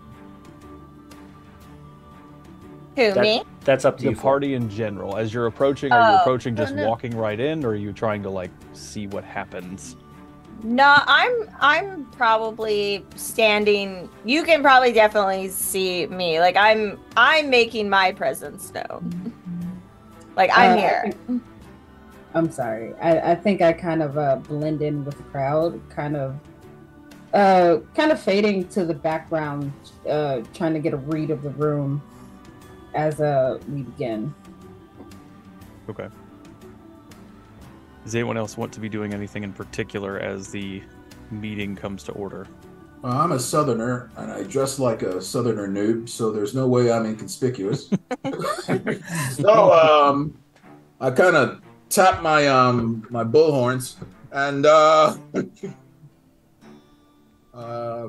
just stand close to the front. I'll stand near Castle and pull out my book. All right. And just listen to what he's saying.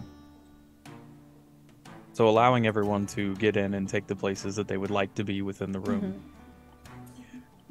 Trovus then takes a stance, walks over, closes the door, but slightly cracks the two windows on opposite sides. The room is warm. The fire that he threw together is just blazing, and with this many people in this one small area, very almost uncomfortably warm, which is odd here. So he cracks the windows and steps in front of everybody. Oh no, don't crack the windows.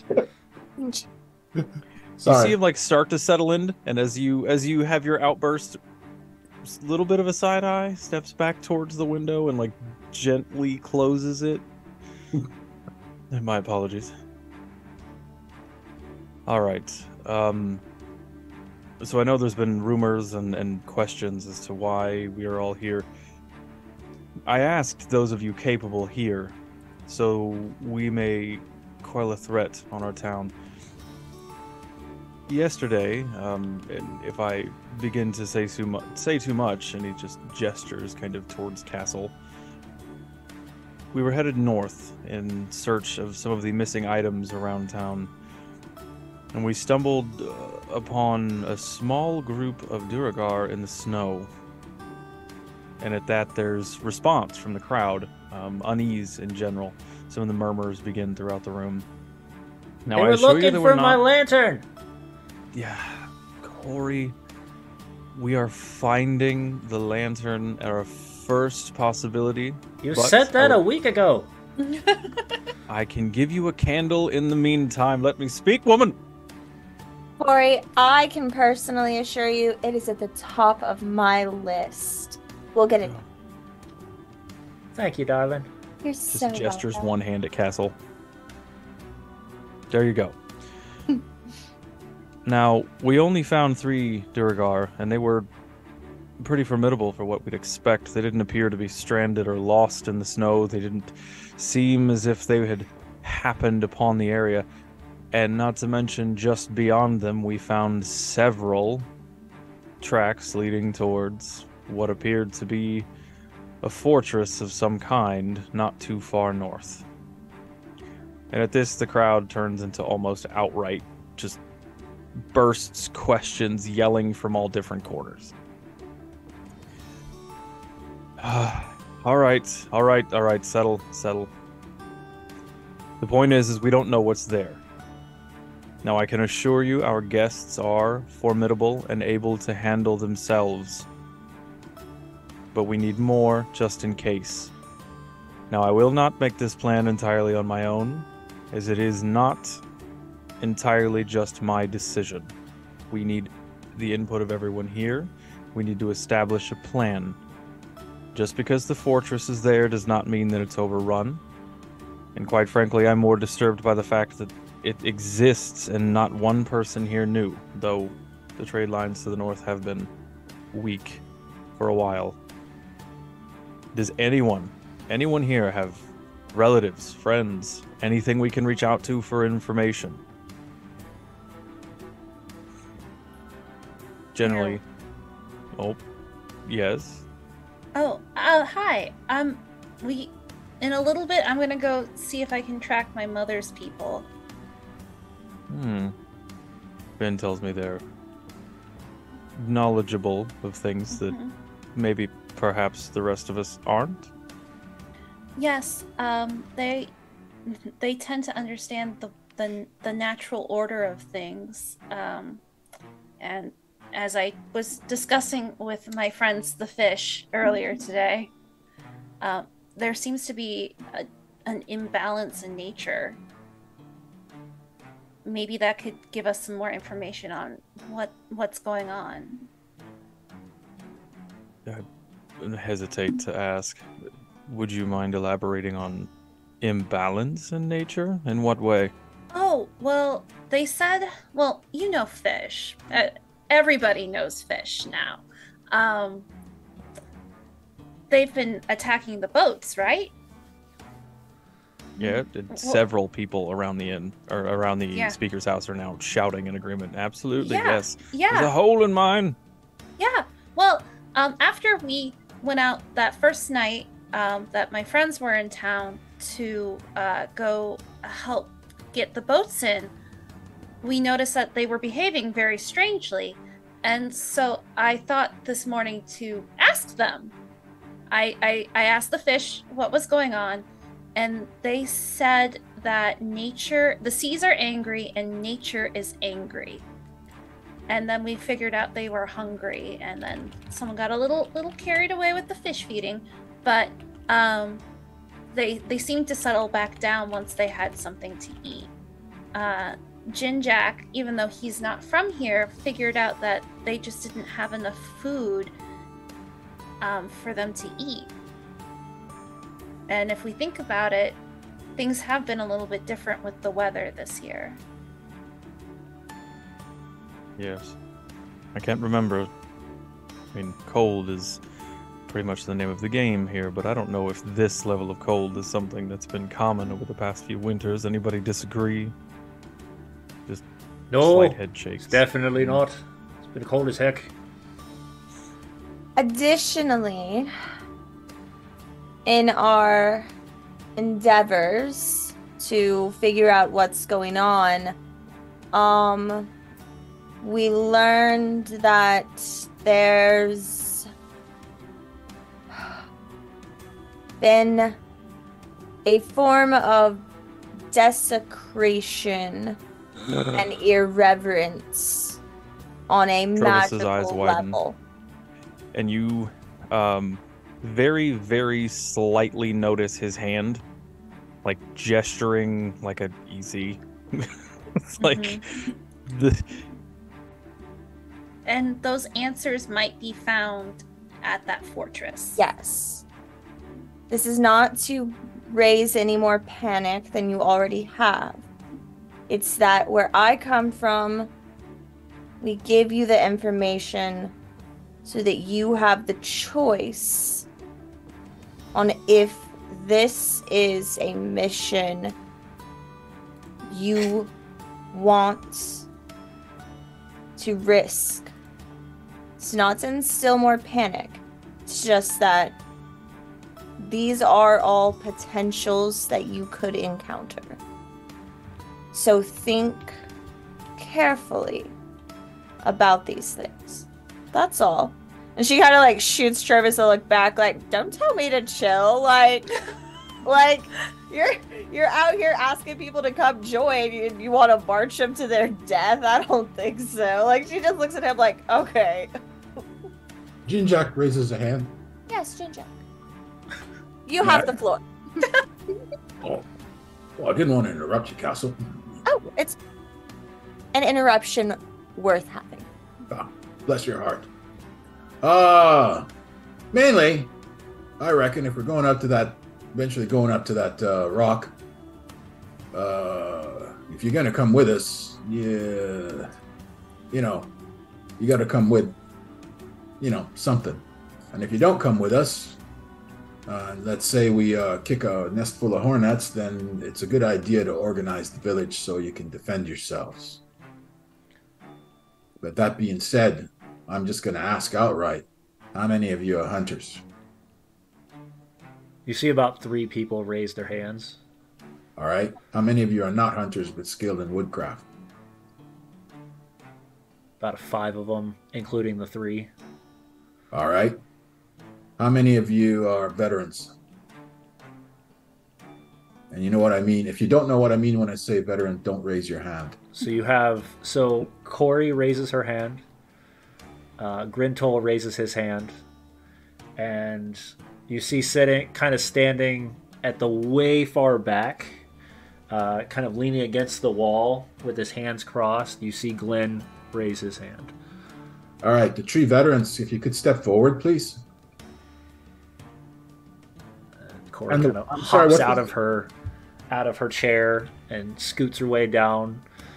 You can see this about 3.5 foot older lady. She's got these big old spectacles on her face and this wiry red curly hair, and she's got what looks like a soup ladle hung against her hip. And Grintol, a burly dwarf, wanders up. He's got a bow already slapped like around his shoulder, and then Glenn saunters up kind of slowly. He gives a look to Trovis and just kind of gives him a nod. Some of us don't tell stories when we have problems like this. I understand. It's perfectly fine. I'm common folk myself. I know how it goes. You're out here alone. You got to take care of each other. You got to take care of yourselves. But most importantly, you got to take care of each other. Just want to take a head count and just see where we are as far as them with skills. Now, if we're going up to the rock, we're definitely going to need guides, people with woodcraft, hunting skills. For defending the town, well, Clovis, I noticed you didn't raise your hand when I said if anyone was a veteran. I find that curious. I'm sure it's understood. Because I assume that it's understood and you have some experience in town defense, eh? I'm talking to you. Oh. I once knew a lot more about combat than I do today, but There is a reason Glenn hasn't quite run me out of town yet. And he smirks at Glenn. What I suggest is that you muster up everyone else in the village and do what you can to get them ready in case things go pear-shaped. I have runners to the corners of the town as we speak. The ones that remain here are the ones that are willing to take action to help. We may only have a handful that'll come with us that I trust with a weapon. Everybody settle down. You guys noticed that in the back there's a young familiar face where Bora is standing back there like he was attempting to go. Who, Bora? Well, the way I see it, if we had time, then we'd spend a few weeks prepping the defenses and discussing tactics and working things out and, getting set for what I call the Goblin Raid. No offense to goblins, but we really don't have time. We really do need to go up to that rock and investigate it. So, if you don't mind, I look at Castle and Benji and Eri and just say, how about we just pick 2 out of this lot? I Add us up there. genuinely, just because he was useful, I genuinely believe Trovis would be of more assistance with us. And Glenn, I think you're suited best to help the town protect itself. So if we could take one, maybe an extra person, and leave Glenn with the rest of the town to self-protect, I think that's our best plan of attack. Well, if you need me, I'm definitely willing to come. I just want to make sure there's at least someone here with as much experience as Trovis and myself, and who can protect this town. Because if all of us big fighters go, not that you all aren't prepared, Bora sits down. If you want my opinion, well, she already gave it. I already said I said take 2 hunters and that's it. But I defer to you, Castle. We can take 2. My vote is Trovis and someone else, and Glenn, you get this town ready. So that's my vote. Yeah, I think I'll stay back in, and we'll keep Corey back here, because as much as she likes to hit people with spoons, I don't really think she's gonna be well up there. I will hit people with spoons in your honor. Oh, thank you. She does a great job. She does a great Just hit job. people. Oh, So Just So I glad. believe Corey and So Allie will glad. be better suited to making sure that things run the way that they should. we'll get I a trust we'll get Corey a with my good life. a good defense started.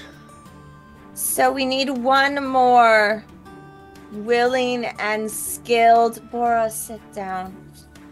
I'm just gonna Volunteer. put a hand on Bora. Just like just put like- him back in his seat. Just Provis turns and immediately makes eye contact with somebody sitting at what is actually a table that looks like it was meant to be in this front room. Waylon, you see a very abnormally bearded, and I mean that by like how thick everything looks on this man. Hair runs into beard, like just all kinds of hair. I believe Waylon would be best suited. You are one of the ones that showed up with an actual weapon. As long as you can still wield the thing and that shield at the same time. Waylon Can I- pauses for a moment. Oh. Go ahead. Can I just kind of get a head to toe of Waylon? I just want to see what kind of fighter he is, and what kind of weapon Yes. he carries. So your view looking at him, he's built the way that you would imagine a blacksmith is built. Broad-shouldered, burly-armed, just thick all the way down through the legs. And the weapon that he's carrying is what you would normally attribute to, like you know of certain, at one point in time, there are paladins or priests would carry this kind of a flanged mace, and he has a really decorated round wooden shield. Decorated as in just ornately done, well maintained, and the equipment itself looks like the grip is well taken care of. The shield itself actually looks like a shield that you would pick up off of a rack in an armory. It's not like a chair that somebody pointed at something to stop from being hurt. The overall feel here is that this individual probably could handle his own, and definitely with all that hair, cold is something he is well equipped for. Well, sounds like we have it. All right. I'll do an insight on Wayland. Sure. And Grintol has decided that he's going to be the other hunter to go with you. Oh, I'll do insight in both of them then. Okay. You have an advantage with Trovis still Grintol because coming? you've worked with him. Is Trovis not coming? He's coming too, yeah. Oh, okay. Okay, so that's 3. Cool. Yep. Dope. I like that. Unless Jinjack decides that one of the two is not. I'm so scared of this tower. I'd rather us have an extra body. Yeah. I say take 2. I really think we need to have all 3 of them. Yeah, let's. I say take 2. We'll leave the other one back then. No. Which one myself are we and- leaving back? Can Erwina give him advantage on Waylon, like from what she remembers of like, and describe him? You Kind can, of, like, yeah. and what she knows, like what the tavern rumors have been, because she does also have proficiency in insight. Can I Do take you a... want to? Are you trying to flare it up, or are you trying to give exact? No, like, like it's based off of like what she knows and some of like what people talk about. So Mhm. there is going to be some exaggeration, but it's like kind of giving Jinjack more of an understanding of like who he is as a person, the local knowledge. Let me just... All right, I'll defer to Rowena for sure, but here's where maybe I didn't explain myself well. Castle, we're not going to storm the bastion and smash our way through there. This is what you call a soft probe. I'm aware of all of that, but And less is better when We we're doing less is more when we're doing a small group trying to sneak around in some place. we got ambushed and all almost died, and it was just the 4 of us, and we weren't even at the tower. That's what I'm basing my we need the 3rd off of. Not that I expect us to go in there guns blazing, but we don't know what could get us because we don't Fair enough. know.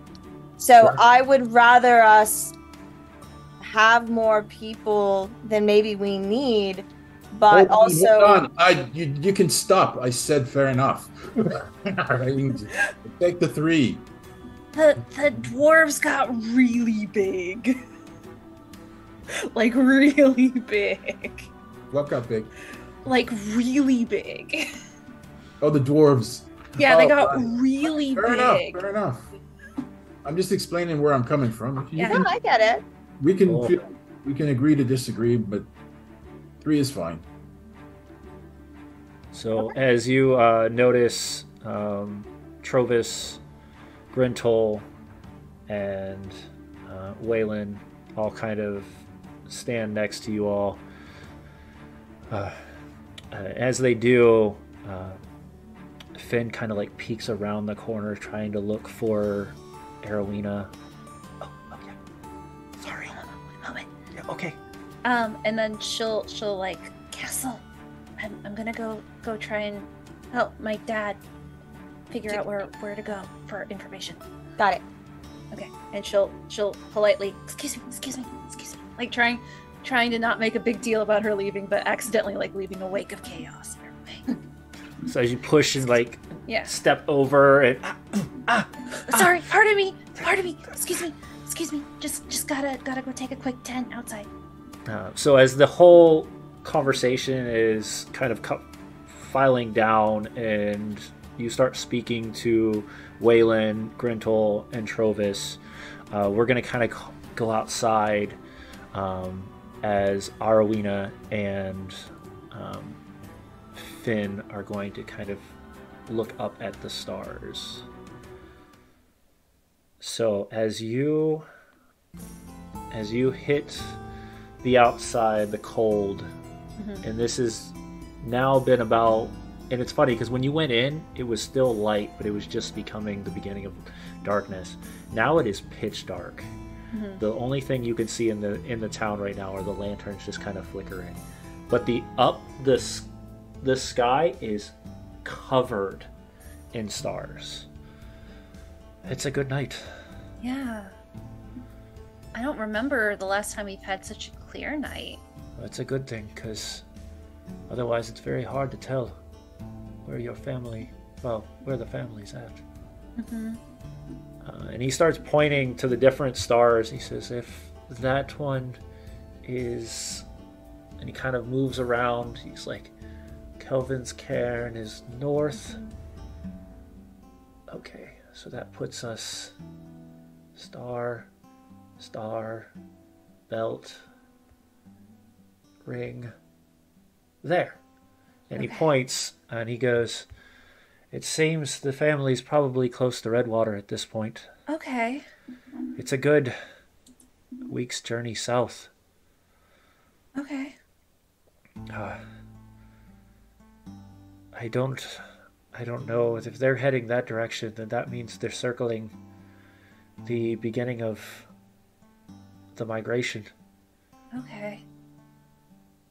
Yeah. Well, that's a week south. That's gonna delay our plans to go get information first. I'll tell the group, and then we'll figure out. We'll probably want to go check out the fortress sooner, but maybe next. Maybe we can. I mean, I might be able to find. Maybe you can find a runner of some sort. Yeah. You still can speak to animals, you said. Yeah, I can. Maybe a fox or a bird of some sort. Yeah. And Arowina will once again ritual cast, now having a heading, speak with animals, and she'll try and find a nocturnal bird, something that can fly through the night with night vision, because the nights are longer. Okay. And he kind of sits there with you and just kind of listens, closes his eyes. Watching you doing this almost reminisces himself from what your mother has done for years. And more so your grandmother. She seems to have been a very, very highly connected to nature. And you close your eyes and you start the ritual cast. Roll me an animal handling check. Let's see how terrifying a bird I find. See if you find one tonight. 25. 25. You almost as if call to it without even saying a word, as a set of talons kind of curls down on your shoulder. And you look up and you can see this beautifully, completely snow white owl sitting on your shoulder. Oh, hi. And she'll give it like a little rough of the feathers very gently. Okay. And she'll write a note in Druidic,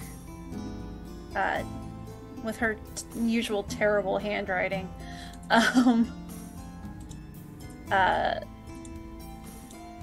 asking for an audience with her grandmother, and then does a drawing of the rock and like in Elvish writes that it is the rocks are cold, the winters are longer. We need your wisdom to your granddaughter, and puts it in the little note and ties it to the bird. Okay. So you tie it onto the the top portion of the leg of the bird. Yeah. The messenger owl. Yep. And your dad kind of comes over and kind of wraps around the bird with its feathers and looks up at the stars. And she points out the direction and tells it to the bird. And it goes, "May you swiftly fly to the clan that knows nature so well." And he just kind of gives it up. And you see the bird just gone, like through the night, and before you see the shadow of the bird just kind of vanishes into the night. Awesome. Well, I'll let you get back to your meeting. okay. Hopefully we hear back from your mother or your grandmother in the next couple days. I'll keep an eye out, but Okay. if I know your mom, she'll most likely track you down herself. She does have an uncanny way of knowing when I am Nearby. nearby or far from home. So, and he gives you a big old hug. Says, "I'll see you soon." Okay. You know And she our hugs him promise." back. Yeah. And he kind of wanders back. He lights up a small lantern and wanders back home. Okay. And that brings us back to party as everybody is starting to settle down. So, does anybody else want to say anything to set up this? Otherwise, Glenn and Corey have kind of already pulled a table to the side and have started to sketch out the town in place where they think that they should be chopping wood down or to make some sort of defenses to the north. Mostly anywhere north of Frozen Far expeditions or and then that whole stretch right there is kind of where they're prepping for the attack. If there's one.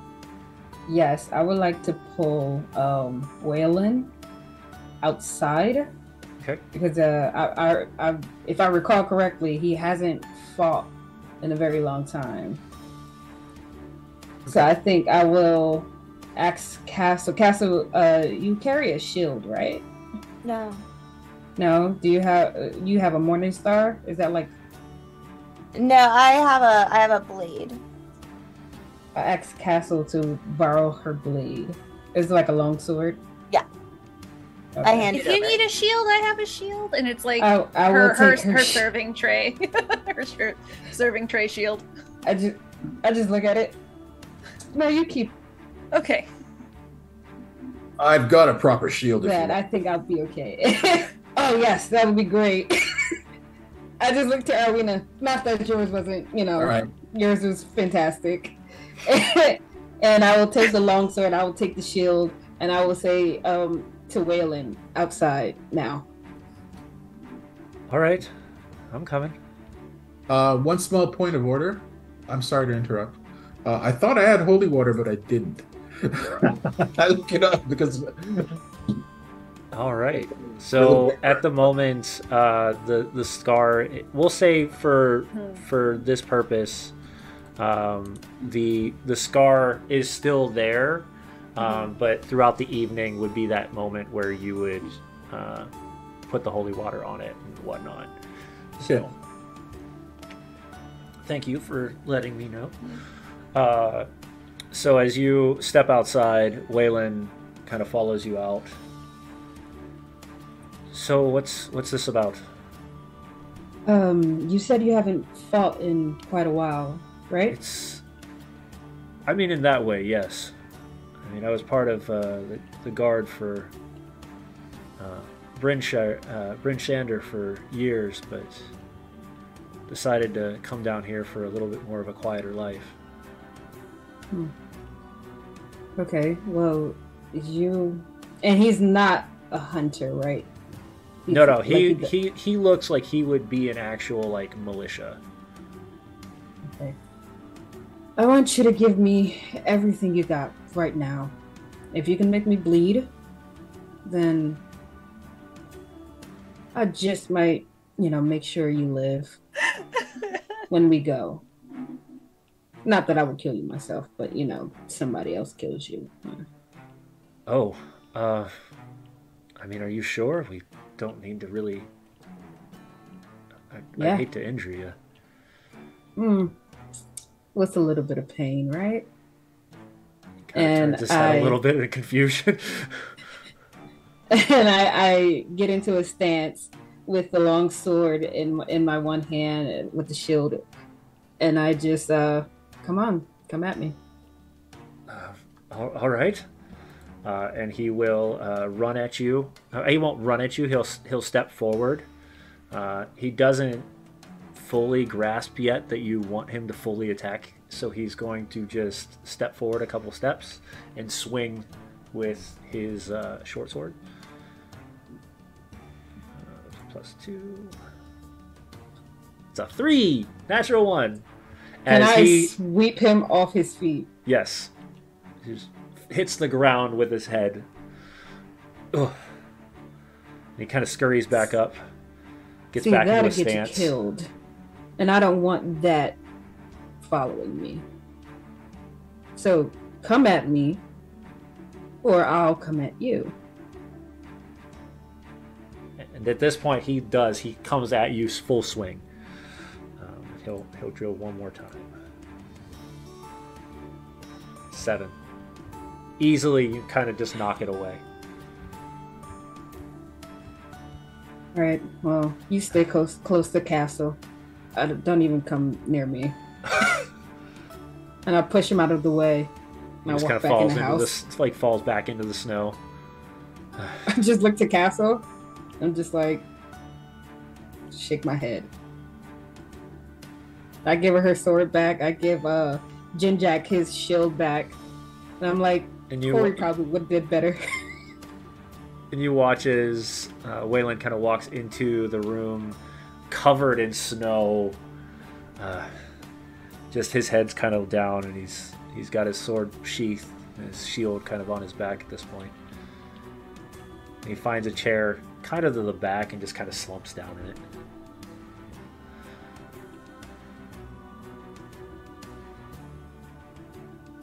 Well, is there anything else?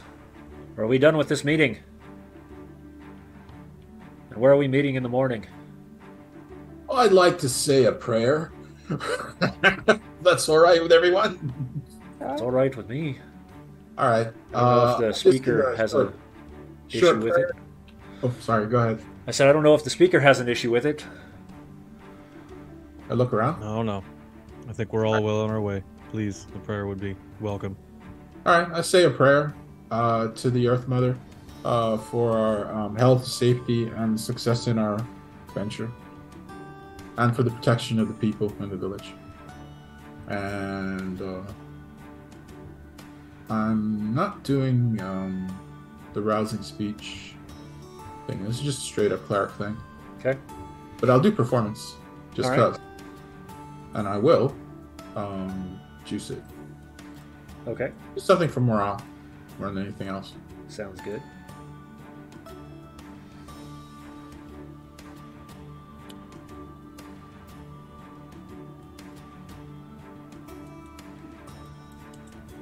$24. You have rallied the troops without rallying the troops. They all have this spirit of not excitement, but of hope in them. You can feel the energy in the room rise a little bit.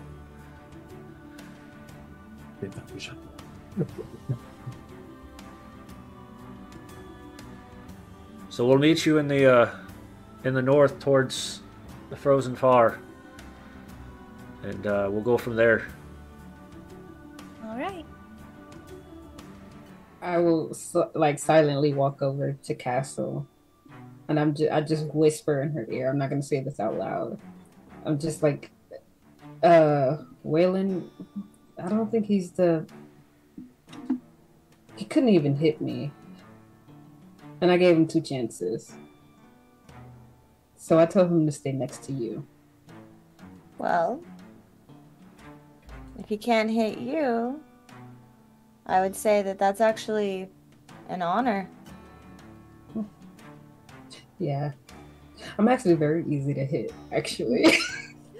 And I'm very easy to hit. And I just pat Castle on the shoulder and kind of I want to stealth away and kind of look around the house. I just kind of want to see what I cannot remember his name. Trovis? Trovis. Yes, I want to see what he has in his house. Where did they say we were meeting them again? The Frozen Far expedition. Okay. So it'll be it's the most north. It's where we got the dogs. It's where you got the dogs too, yep. So as you're wandering around, and it wasn't hard to sneak away because there's over a dozen people in the room, and keeping Trovis, at bay is not difficult with everybody in the room.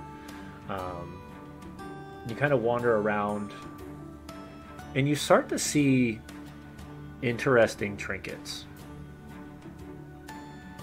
Being from around here, this is one of those things where you would know what everything looks like, but in different areas of the home you can see items that are from faraway lands. Some from the south, some seem to be giving a vibe that at one time he might have been an adventurer himself. The one though that catches your eye the most is walking through the main area, kind of back towards the kitchen. As you turn, you can see a study area. Trovis didn't really seem like he'd be that studious of a person, but he does have a ton of books. But on the wall next to the fireplace in the study is this absolutely massive blade hung up. We're talking almost the same, like probably about 3.5 feet long. Just this ginormous blade hanging on the wall. Yeah, I think my eyes light up at that, and I'm just like, okay. Now it's starting. He's starting to grow on me. Now that I see this massive sword on his wall. And as you look in there, you do see a book sitting on next to a table, and it's open. Oh, I'll peek. Okay. Trovis, what story were you writing? It's a memoir of one of the last battles that Trovis was in, and the ramblings at the beginning of the page are more or less the begrudging of how difficult it's been to write it all these years. And it's the defending of a small keep that is somewhere along the Sword Coast. He at one point was a commander over the entire thing. He probably had close to 100 people under his command. And it appeared as if they were readying themselves for something, and just kind of stops towards the end of the page, quill laid off to the side. I picked the book up. I just kind of look it over. This has to be fiction, and I set it down. And I just leave the room, and I go back out, and I try to like catch his eye in the crowd of people, and I just give him a salute. You get a slight nod in return. It's knowing, because the direction you were coming from, but it's knowing. The rest of about half of the group have already left at this point. A lot less are in the building or in the speaker's home at this moment. And Brentol is kind of sitting around. So, is this fortress really something to be worried about? We've traveled these lands for years and never seen anything north of here that would consider to be worrisome. I think that's the problem. We've been here for years and never seen anything like this. And how could it have appeared with not one whisper, not one notice of anybody in town? And on top of that, gray dwarves on our mountain. Prepared gray dwarves. It's all a bit odd to me.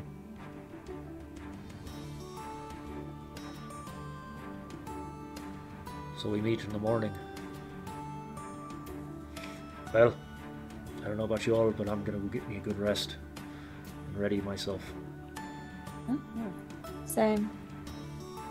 He kind of nods to each of you, gives a shake to Trovis, shakes his hand, and then walks out, leaving just the four of you and Trovis in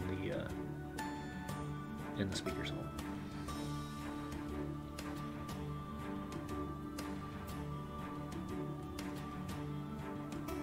Anything You're more any than of you welcome want to to do stay. at this point? Trovis will let them know they can stay if they wish. He's not going to hover. Kind of throws another log on the fire, and if nobody speaks directly to him, we'll just kind of head back towards his room. It is nice and warm in here. Mm-hmm. I just want to point out. Yeah, we are already here. Do we have to sleep on the floor? No. This house is far bigger than what I am capable of occupying. If you follow the halls, you'll find several rooms, all with beds made, rooms kept, and fireplaces in each. Castle, a word. Sure. I don't want us to be in any contention or anything. It's not that I disagreed with you. I'm just worried about taking along people who will die too easily, that's all. There's no contention. I understand where you're coming from. I didn't not understand. All right, It's good. my background is to understand. Just So, wanna- no, we're good. All right, good. And as you all kind of file off to your rooms, and the night closes down, you all can take the moment to kind of plan what your position is on this assault of the fortress.